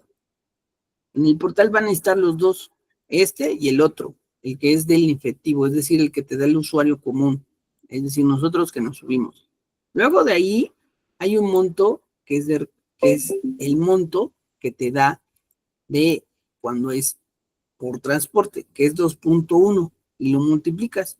Pero les vuelvo a decir, ¿qué hace la persona que es dueña de la plataforma? Ejemplo, Uber o Didi o cualquiera, te debe de mandar un tipo factura donde dice, tu retención del ICR es tanto y tu retención de IVA es tanto, ¿vale? Entonces, ¿qué haces? Bueno, en el caso de este, te va a decir, mi retención de la plataforma es esta, 725, ¿vale? Ahí va a venir, que de aquí ya te está diciendo que es desde aquí, en la plataforma por esa retención, si se dan cuenta. Pero esa retención te la va a mandar también la persona que es obviamente, la plataforma, ¿vale? Pero sale igual. ¿De dónde sale? Del monto que se supuestamente es del ingreso de la plataforma. ¿Por qué? Porque ahí se supone que la misma plataforma ya está pagando la retención, ¿vale? Por eso, se supone. Pero eso es lo que vas a tomar nosotros como retención. Y se dan cuenta, esa retención ya lo que hace es restarle de ese monto, es decir, de 914 que son de mi total de mis ingresos, yo le resto la retención y ya te da un pago. Ese pago es el que nosotros pagamos. Ahora, ¿qué pasa con esta cuestión de igual? Pues se supone que te hace una retención, que es del 8%, ¿vale? No vas a aplicar todo, no vas a aplicar, obviamente, lo que es el monto total, sino una parte, y entonces ya nada más vas a decir, bueno, de la plataforma y va a ser tanto, y ya nada más vas a poner esto, y ya, eso es lo que haces en ese caso, ¿vale? Ahora, aquí esto es lo que yo les decía cuando es irregular, vas a multidividir o así, eso es para ver si puedes tomarlo como pago definitivo, y si no, pues no lo vas a poder tomar. Ahora, vamos a de otra cosa. Esto es una persona física que es de la entrega de bienes, igual, muy similar al DIV, ¿vale? En ese caso, dice, el Silvestre Hernández se dedica a la entrega de alimentos por Rappi. El monto de las plataformas, pero aquí dice, cabe mencionar que proporciona su RFC, que era lo que yo les decía, cuando tú proporcionas el RFC, te va a decir el IVA que vas a poder tomar la retención, ¿vale? Si no, pues no la puedes tomar en cuenta. Bueno, aquí cuáles son los ingresos de la plataforma. Bueno, aquí ya nos dice que van a ser estos, 12,188, y haces la retención. ¿Cuánto es de ingreso tenido sin IVA? Bueno, nos va a decir que hagamos esto, que es el 16%. Y esto es lo que yo les digo, cuando se toma en cuenta, cuando se toma que tú diste de alta en la plataforma el RFC. Si nosotros no lo damos de alta, nos vamos a cobrar todo, así, todo, los 1,950. Pero en el caso de que lo pongas, te cobra la mitad. ¿Por qué la mitad? Porque te está dando a entender que es el 8%, pero no puedes tomarlo tal cual. Y en la misma plataforma te lo va a decir, y así sería el cálculo. ¿Vale? Básicamente te va a decir, ¿cuántos tus ingresos totales de la plataforma? Tanto. Y luego, de esto es lo que vas a pagar. Y ya. ¿Tuviste en efectivo? No, no tuve. Si hubiera tenido, pues tú le tienes que pagar, le tienes que poner. Aquí obviamente no dice que tenga. Pero si tuvieras, ¿qué pasa? Pues los pones, ¿no? Porque luego se hace una público en general y ya lo va a tomar. Y les vuelvo a decir, ¿cuál es mi retención? Pues los 256, ¿vale? Eso lo va a hacer la mecánica.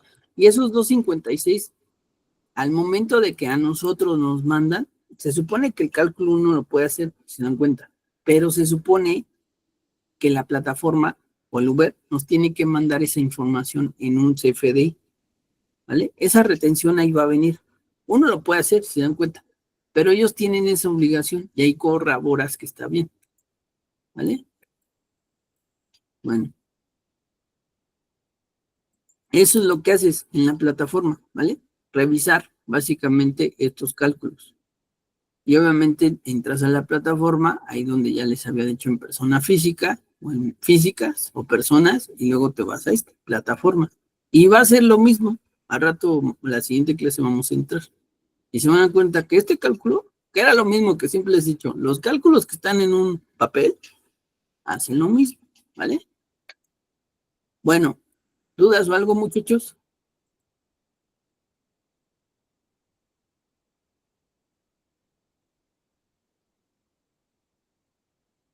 De todas maneras, en la siguiente clase vamos a entrar para hacer más cálculos de estos, ¿vale? No se preocupen.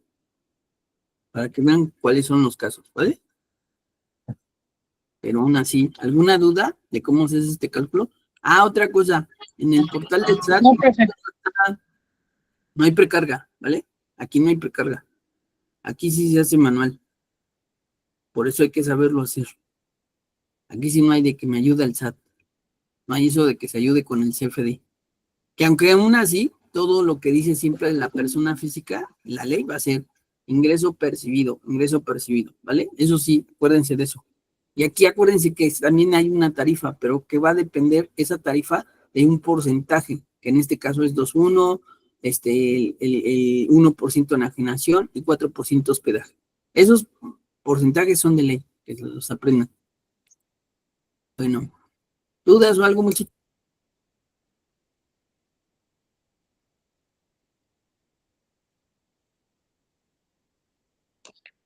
No, profe, hasta ahorita no.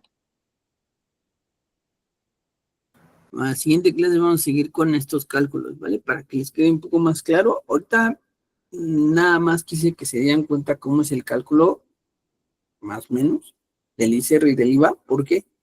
Porque, pues, es mucha teoría, pero en la realidad el cálculo, lo que debes de saber de este régimen es cuáles son los porcentajes de cada una de esas actividades, cómo se hace la mecánica, que es en el ICR, es obviamente sobre los ingresos y luego el porcentaje, se dan cuenta. Pero hay que tomar en cuenta lo que dice el portal y lo que te dan en efectivo, es decir, los usuarios que tú les das el servicio. Sí se debe poner, porque les vuelvo a decir, si hace luego una factura global, se tiene que hacer para que cuadre, porque si no, no va a cuadrar nunca tu ingreso.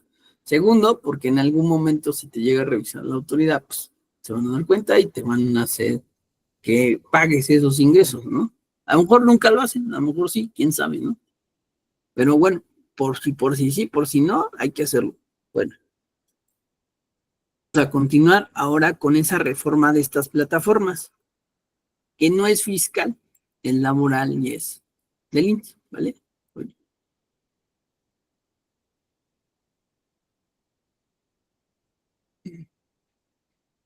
Bueno, vamos a esa parte ya para que terminemos este día. Y si se puede, vemos otra cosa. Bueno, la reforma de las plataformas, esta reforma se dio se empezó a hacer desde 2023, pero se dio el año pasado y se implantó para julio. Por eso dice, a partir del 22 de junio, México puso en marcha la reforma pionera de seguridad social y derechos laborales de estas plataformas digitales que obviamente le van a ayudar o beneficiar a tantos empleados, ¿no? Que en ese caso, ¿de qué trata? Bueno, se los voy a resumir un poquito y ahorita les voy a explicar con las diapositivas. El caso de estos es que se supone que los que están dentro del Uber o el Didi y UberX, que también por eso habla de los transportes en una de las diapositivas, tienen que estar dados de alta y van a tener beneficios laborales, que es aguinaldo, que es vacaciones, que es también la PTU. Por eso dice que es también laboral, porque al darlos de alta en el seguro van a tener obviamente esa cuestión laboral. Y van a tener la cuestión también del IMSS, que van a poder ir al IMSS por las prestaciones que dijimos, o los seguros que están de acuerdo al artículo 6, que es servicios médicos, maternidad, incapacidades, etcétera, etcétera, etcétera, ¿no? Y entonces, esa es la reforma, básicamente, que se les va a dar, pero que obviamente, en ese caso, se va a hacer una mecánica para ver cuáles pueden estar como empleados o personal subordinado y cuáles no, o cuáles van a seguir como independientes, ¿vale? En ese caso, pues seguirían así, como lo que se hace en el cálculo que les dije de las plataformas. Y los que no, pues van a ser empleados, obviamente. Bueno, ¿qué cambios se quieren hacer? Bueno, en resumen, lo que les decía, seguridad social, básicamente, que en este caso se van a tomar la cuestión de la jornada de trabajo, ¿vale? En ese caso va a tener que fijarse, ese es el cambio que también se tiene que hacer, eso es laboral, que dijimos que siempre hay una jornada diurna, una nocturna, una mixta. En este caso van a tener que ajustarse a los horarios de esas jornadas, ¿vale? Por eso, libertad de horarios, cada trabajador podrá decir cuántas horas, que se supone que en ese caso se tendría que ajustar a las jornadas laborales, por lo mismo que habíamos dicho de las jornadas. Ese va a ser el problema, porque obviamente los que estaban en Uber, pues tenían esa libertad de horarios, ¿vale? No habrá aumento de impuestos, bueno, eso es lo que dice nuestro actual gobierno, que no los hay, pero se supondría que sí hay. ¿Para quién? Pues para el Uber o para el Didi, aquellos que son dueños de esas plataformas o el que esté como intermediario de esa plataforma, pues va a tener que dar de alta a la mayoría que cubra esa situación. Y en ese caso no hay aumentos, pero sí hay un aumento para ellos, porque todo eso, lo que es el seguro, lo que es el pago de impuestos del SAT, y también en este caso, ¿cuál otro va a originar? El 3 o 4% del nominal o impuestos sobre nóminas. Entonces, no hay aumento como tal, así general, pero sí para ellos, ¿no? Entonces sí hay un aumento. Pero bueno, en el caso de ellos también hay una cuestión de algunas reglas que se van a tomar, que esas reglas para todo esto están estipuladas por la Secretaría del Trabajo y Previsión Social, que por ahí les dejé unos links de todas esas situaciones.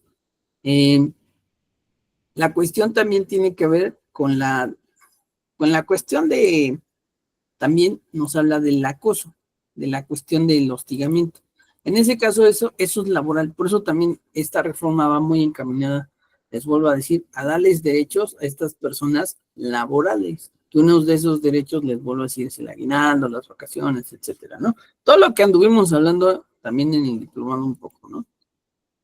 Y obviamente, pues al haber esa cuestión también de laboral, te habla del acoso, ¿no? Que en ese caso, bueno, tendría que ver con esas cuestiones. En ese caso, hay una cuestión de esta reforma que se va a ir dando poco a poco, se supone, que va del primero, que empieza en julio, que yo les dije, al 31 de diciembre, es decir, es un programa, según que ellos dicen, que es piloto, que se va a ir dando esta reforma poco a poco para estas personas. Y bueno, ¿qué requisitos requieren? Bueno, obviamente incorporar al seguro a las personas que se supone van a ser trabajadores que son subordinados, que era lo que decíamos, que es un trabajador, pues es una persona física que tiene una remuneración por un trabajo personal subordinado, ¿vale? Esa cuestión, van a tener la relación laboral. Deben de estar registrados, obviamente, ante el seguro social. Esa es una de las otras situaciones. Y, obviamente, van a tener esa situación de estar registrados en la plataforma digital. Tienen que tener el CUR y también tienen que tener, hay una mecánica que tienen que hacer para ver si ellos pueden acceder o no a hacer este tipo de, darlos de alta, ¿no? Que es sobre el mínimo, deben de tener un ingreso mínimo. Si pasan de ese ingreso mínimo, seguirían siendo trabajadores independientes. Es decir, no van a poder estar dados de alta, ni van a poder recibir beneficios. Esa es la mecánica. Y eso es lo que pasa con esta reforma. Que si tú tienes un salario mínimo, o al menos un mínimo, pueden darlos de alta. Si no, no. Eso es básicamente. Eso es lo que trata también esta reforma. Están dando a entender que no van a ser todos, solamente los que tengan como mínimo un ingreso mínimo. Si no lo tienen o no llegan a tenerlo, no van a poder acceder. Bueno, un poco de esto de la entrada en vigor, les vuelvo a decir, es a partir de julio hasta diciembre. En este caso, los trabajadores de estos digitales deben de estar al menos con un salario mínimo, que era lo que yo les había dicho hace ratito, vigente en la Ciudad de México. Es decir, tienen que tener aproximadamente arriba de 10,000, más o menos como 10,000 y tantos pesos, que ese es el salario mínimo actual. Y que por eso van a estar inscritos obviamente, en el Seguro Social. Y era lo que yo les decía, que en este caso también va relacionado con las plataformas digitales y con el tema anterior, que es INSS, Infonavit, ¿vale? ¿Por qué? Porque también van a tener los beneficios de pedir un préstamo para casas, que van a poder tener, obviamente, los seguros que te dan, o las prestaciones que te da el Seguro Social y las cuestiones de la Ley Federal de Trabajo, que es vacaciones, PTU, etcétera, etcétera, ¿no? En ese caso, obviamente, tienen que ver también, en caso de que ya no laboren con estas personas, de hacerles un finiquito o una liquidación, que eso es parte de todo lo que hemos visto y hablado en el diplomado, ¿no? Que en este caso, por eso este tema es relacionado con los dos últimos temas, y por lo mismo se los estoy dando, ¿no? Que también es parte de lo que me dijeron que les tenía que yo dar. Bueno, lo siguiente es que hay una cuestión de exclusión de herramientas. ¿Por qué? Porque se supone que hay situaciones que se van a excluir ahora en adelante para estas personas que son básicamente esta parte, los vehículos y todo esto no se van a tomar como herramientas de estas personas, ¿vale? No se van a tomar, por eso exclusión de herramienta de trabajo. No lo van a tomar así en este caso y solo en este caso.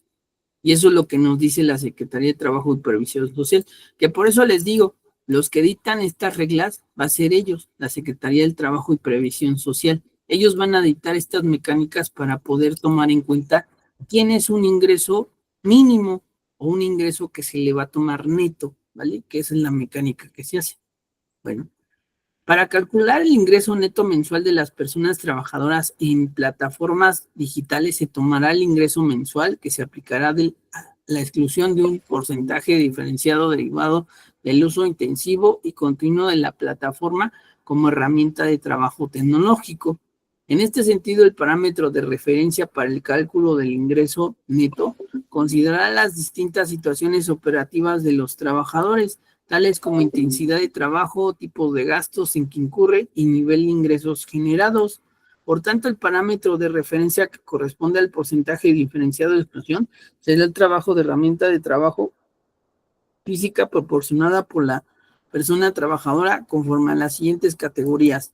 En este caso, aquí hay una categoría A, B y C, de acuerdo a los vehículos. Dice, vehículos motorizados de 4 más ruedas, de combustión interna, aquí ya que de quién te habla, pues de los autos, ¿no? Como tal, y dice que hay un monto de exclusión del 33, de 2, aquí nos habla de quién, pues de las motos, ¿no? Muy similar a las motos, porque son 2 ruedas de combustión interna eléctricos o análogos, y aquí te dice los que no son, porque acuérdense que hay esos Uber, Didis o Didis, que son los que entregan la comida.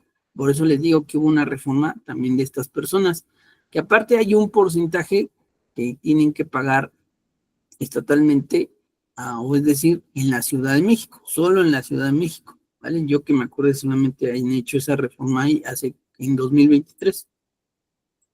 Bueno, ¿cómo se calcula? Bueno, partes de un ingreso bruto y un ingreso neto.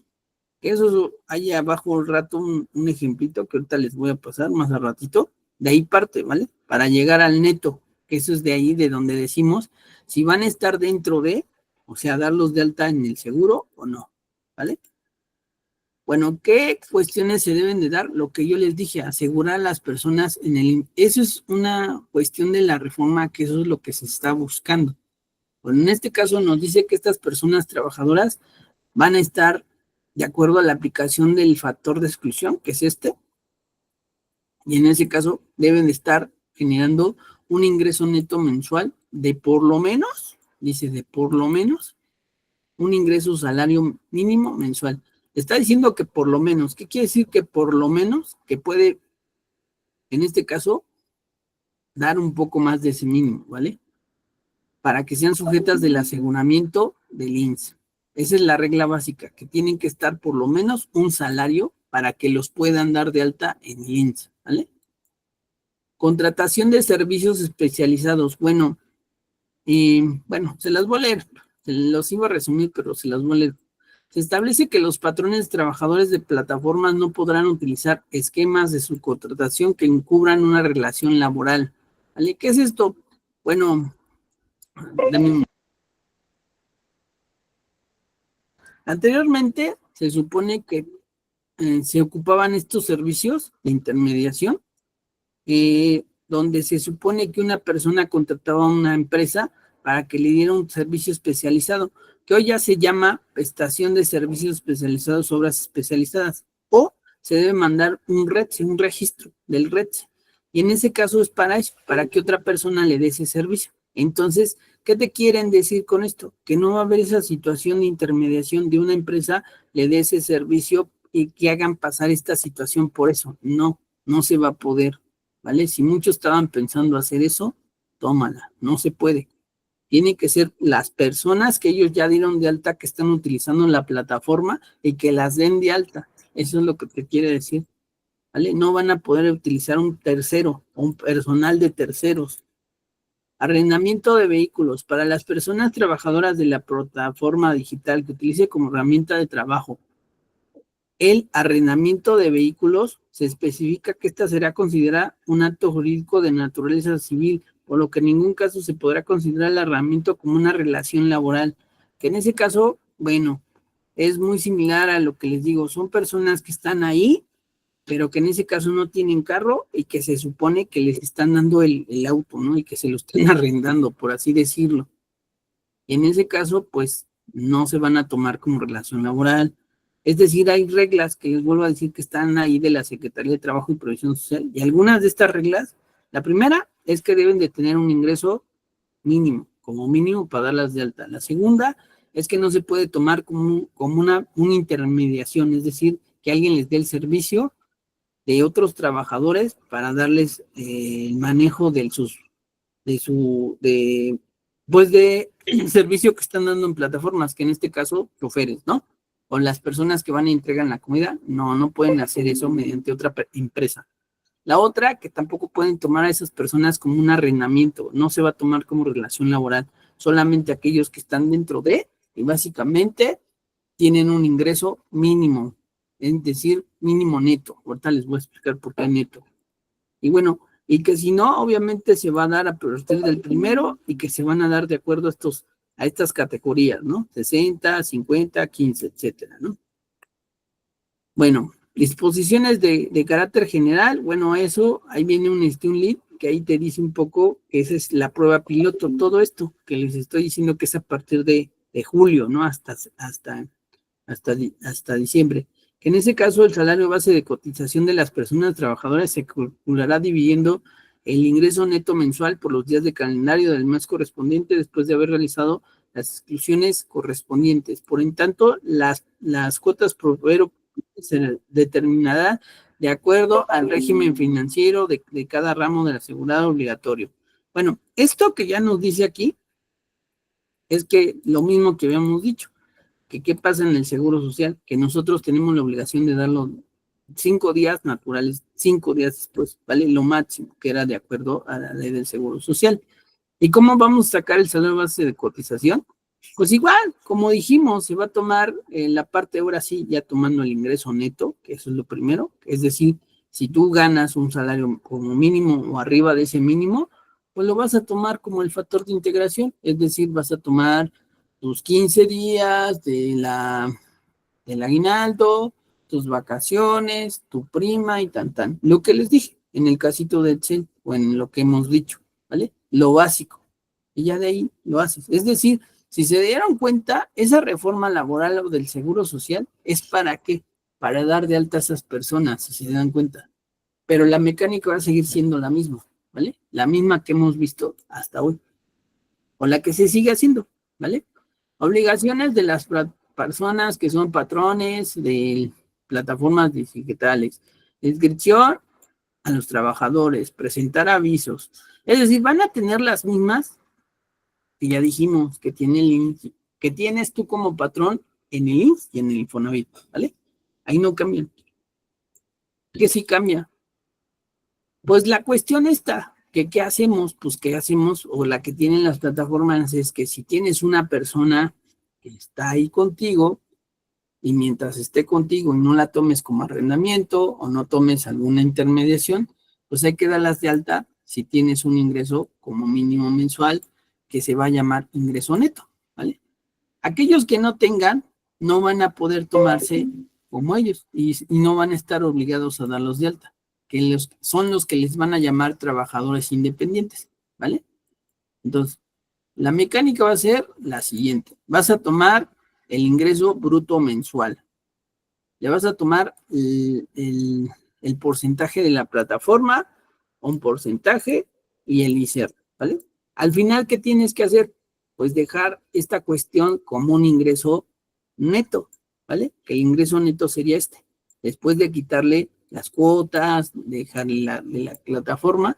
Y esto es lo que nos está diciendo que vamos a tomar nosotros como base para sacar el salario base de cotización. ¿Y también para qué? Pues para tomar en cuenta que si vas a ser una persona que sí tiene relación laboral, que el mínimo es un salario mínimo, que actualmente es como de 10,100 y tantos pesos. Eso dice que es lo mínimo. Entonces quiere decir que esta persona la puede dar de alta. ¿Por qué? Porque pasa del mínimo, pero lo mínimo era eso. Si nosotros no llegamos al mínimo, no vamos a poder dar de alta a la persona. Que en ese caso, pues obviamente las personas que tienen esta cuestión del Uber van a buscar eso, que no lleguen al ingreso neto mensual de un mínimo para no darlos de alta. Pero la realidad es que por lo mismo de esta cuestión, pues la mayoría puede llegar. Entonces van a tener esos beneficios de tener cuestiones de vacaciones, etcétera, etcétera. Pero aparte tienen que reunir, obviamente, las horas. Ya no va a ser como antes. Es decir, tienen que reunir mínimo 8 horas, porque también se va a tomar en cuenta la jornada. No crean que no. Porque todo eso nos lo marca la Ley Federal de Trabajo. Y muchos luego trabajaban las horas que pudieran, ¿no? O mucho más. Entonces también eso se va a establecer de acuerdo a lo que les dije, al reglamento que dice la Secretaría de Trabajo y Producción Social. Pero bueno, en resumen es esto, ¿vale? Obviamente tiene que ver con los temas que ya hablamos y con lo que es las plataformas. Aunque no tenga que ver con lo fiscal, pero esa es la reforma que está actualmente, ¿vale? Que se está estableciendo a partir de julio. Bueno, ¿alguna duda o algo, muchachos? No, profe. No.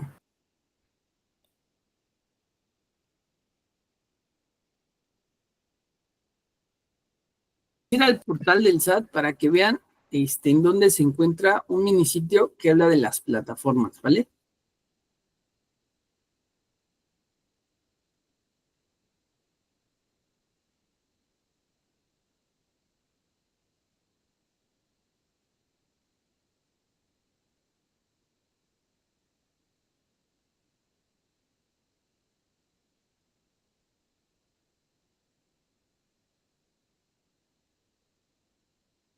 Bueno, ahí el minisitio va a estar aquí en trámites. Y acuérdense que en trámites hasta abajo,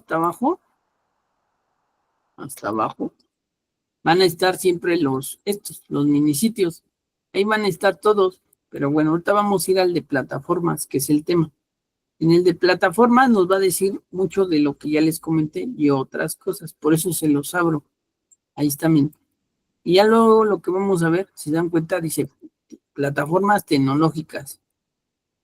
Le das el clic y ya te va a decir un poco de lo que yo ya les había comentado, un poco, ¿vale?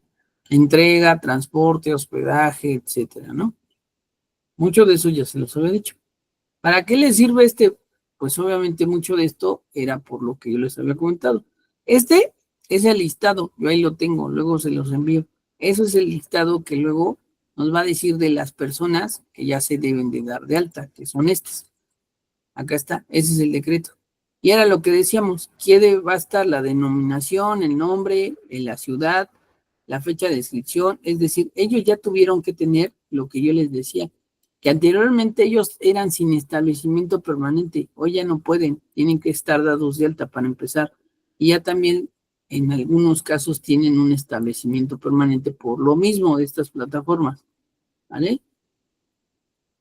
Bueno, inscripción. Bueno, en la inscripción les va a decir cómo inscribirse a estos, que siempre va a ser lo mismo, esa es una obligación para todos, que yo les decía, hay obligaciones que casi todos los regímenes dicen, también los comprobantes, bueno, ahí sí te va a decir cómo se llenan, porque no es lo mismo para estos que para otros.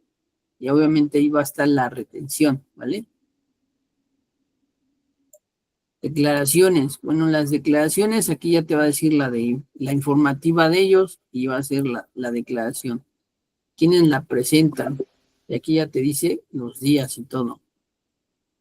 Información adicional son guías, que siempre les he dicho, o situaciones así, como las disposiciones, y muchas de esas cosas son lo que también yo les pasé, y viene ahí mismo en el archivo que está comprimido, ¿vale? Bueno, en resumen, todos estos minisitios, yo les he dicho que siempre trae información, y yo les paso porque ahí mismo, pues también te puedes ayudar si te queda alguna duda o algo, ¿no? Por eso luego les digo, ahí está, esto y esto, ¿vale? Bueno, la siguiente clase les voy a enseñar a cómo meterse un poco el Infonavit a un portal empresarial. En ese portal empresarial pueden bajar algo que le dicen la opinión de cumplimiento y también van a poder bajar, hacer algunos trámites. Ahí vienen algunos trámites que se hacen.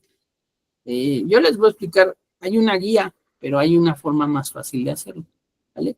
Y ya nada más, dar de alta a la persona, que es básicamente ponerle aquí, para darlo de alta. Le van a poner primero buscar Infonavit, el portal, ¿no? Y se van aquí, para que puedan hacer algunos trámites del patrón, ¿vale? Y ya de aquí se deben de ir aquí a crear cuenta. Y ahí ya les va a pedir unos datos. Y ya de aquí, ahora sí, ya van a poder darse de alta. Y ya luego ya van a poder entrar a este portal, ¿vale? Entran con los datos que metieron del correo, que también tienen que dejar un correo y una contraseña y poner el caché. Y luego ya van a poder hacer algunos trámites. Bueno, eso los vamos a hablar la siguiente clase y luego vamos a ir a los cálculos de la plataforma. Otra situación que les decía a sus compañeras, y no sé si me oyeron, es que esta ya es la última semana, ¿vale? Ya es la última semana. Entonces ahorita ya nada más les voy a dar lo que falta, que es un poco eso de cómo entrar al portal del Infonavit, en ese caso para que vean la parte patronal. Y ya nada más vamos a ver los cálculos que nos quedan pendientes de plataformas. Y les voy a hacer examen, ¿vale? Les voy a mandar un link para que hagan un pequeño examen y les voy a hacer 2 preguntas a todos, ¿vale? Les voy a hacer unas pequeñas preguntas de los temas siguientes para que sepan, no los agarre tan dormidos. Tema finiquito, tema PTU, tema del INSS, tema de plataformas digitales, ¿vale? Esos van a ser los temas. Los del link que les voy a mandar de examen, esos son los fiscales. Ahí van a venir como 10 preguntas fiscales, ¿vale? Y ya sería todo, muchachos. Antes que nada, pues les vuelvo a decir, los felicito. Les costó, yo sé que sí les costó a los que están aquí. Algunos, pues, empezaron conmigo, algunos no. Y pues felicito a todos, la verdad. Bueno, ¿hasta aquí alguna duda o algo, muchachos? No, profe. Bueno, muchachos, la siguiente clase, acuérdense que hay examen, ¿vale? No se vayan a confiar, porque pues esa va a ser su calificación casi 100%, sobre todo las personas que no entraron conmigo desde el principio, ¿vale? Los demás, pues más o menos ya sé quiénes sí entraron, quién sí sabe, quién no sabe, a quién se le fueron las cabras. Por ahí yo sé que Irma sí sabe, sé que Itzel sabe, sé que Carla Elizabeth sí sabe, Margarita también sabe, nomás que a veces se le olvidan unas cosas, Rogaciano también sabe, aunque casi no le pregunto, Esme a veces se le olvida, pero sí sabe, Andrea sí sabe, casi todos saben, nada más que obvio, fueron tantas cosas que vimos que obviamente se les olvida, por eso les di esa ayuda de qué temas son los que les voy a preguntar vía oral, ya así. A ver, ¿qué es tal cosa? Y de lo demás, pues viene en un link, ¿vale? Que eso es lo que sí me tienen que contestar con 10 preguntas. Son de opción múltiples, también fáciles. La suma de los dos, del oral y de ese es su examen, ¿vale? Ese va a valer 30%. Ya no les pedí casi nada de tareas, así que las tareas que van a contar son las que ya hicieron antes. Si no las han hecho, solo excepción de Carla y de Lisbeth López, les voy a tomar en cuenta el examen, ¿vale? Nada más. A los demás sí les voy a contar lo que ya hicieron. Si no han hecho nada, tienen que hacerme un resumen de casi todo. De 3 hojas, de todo lo que hemos visto. De 3 hojas. No quiero más, pero son 3 hojas de todo lo que hemos visto, ¿vale? Bien resumido. Con eso van a tener su 60%. Y de Carla, pues como Carla y Lisbeth no estuvieron con nosotros, son las únicas que les voy a pasar que no hagan eso, ¿vale? Las demás que yo he visto que sí mandaron cosas como Excel o como Irma o así, pues ya están, ya tienen casi su 60 o lo que saquen, ¿no? De las tareas que tuvieron. Si alguien falta, les vuelvo a decir, hagan un resumen de 3 hojas, de todo, así nomás de lo que se acuerden, ¿vale? Bueno, ¿dudas o algo? Entonces, No, ¿la profe. siguiente clase hay examen? Porque ya es la última. Ok. Les sugiero que revisen las diapositivas. Si no se acuerdan, mañana se las envío todas, ¿vale? Todas. Por si no se acuerdan de nada. Porque yo veía que algunas luego apuntaban. O apuntaban, porque ahorita no sé. Antes sí me acuerdo porque decían cada que les preguntaba, espérame tantito, y ya. Pero ahorita no sé. Pero bueno, si quieren mañana les envío todas y ahora sí que ya. Con eso, ¿vale? Denle un repaso aunque sea. Bueno, les voy a pasar lista ya por último, ¿vale? Ya para terminar la clase. Voy a apagar.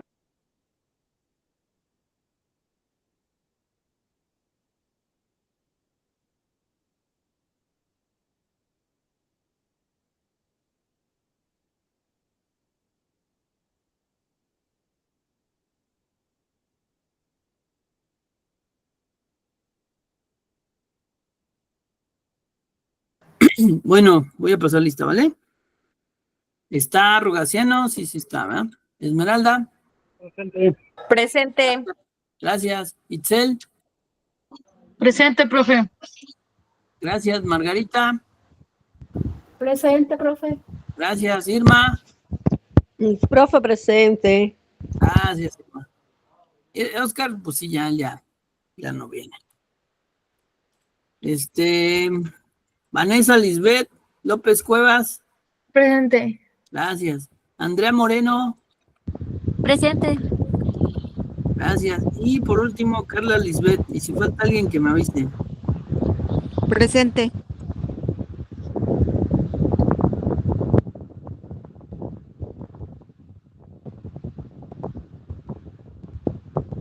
Ok, muchachos, pues eso sería todo de mi parte. La siguiente clase terminamos ya lo de las plataformas y me entro a lo de que les comenté de Infonavit y ya, ¿vale? Y les hago su examen. Les voy a pasar las diapositivas para que vean. Ya, ¿vale? A ver si con eso pueden ayudar. Porque es teoría, pura teoría lo que les voy a preguntar. Y el examen de línea, de ahí lo tomé de las diapositivas, ¿vale? Entonces, de ahí va a venir. Gracias, profe. Bueno, que tengan bonita noche, cuídense. Igualmente, profe. Buenas Igualmente, noches. profe.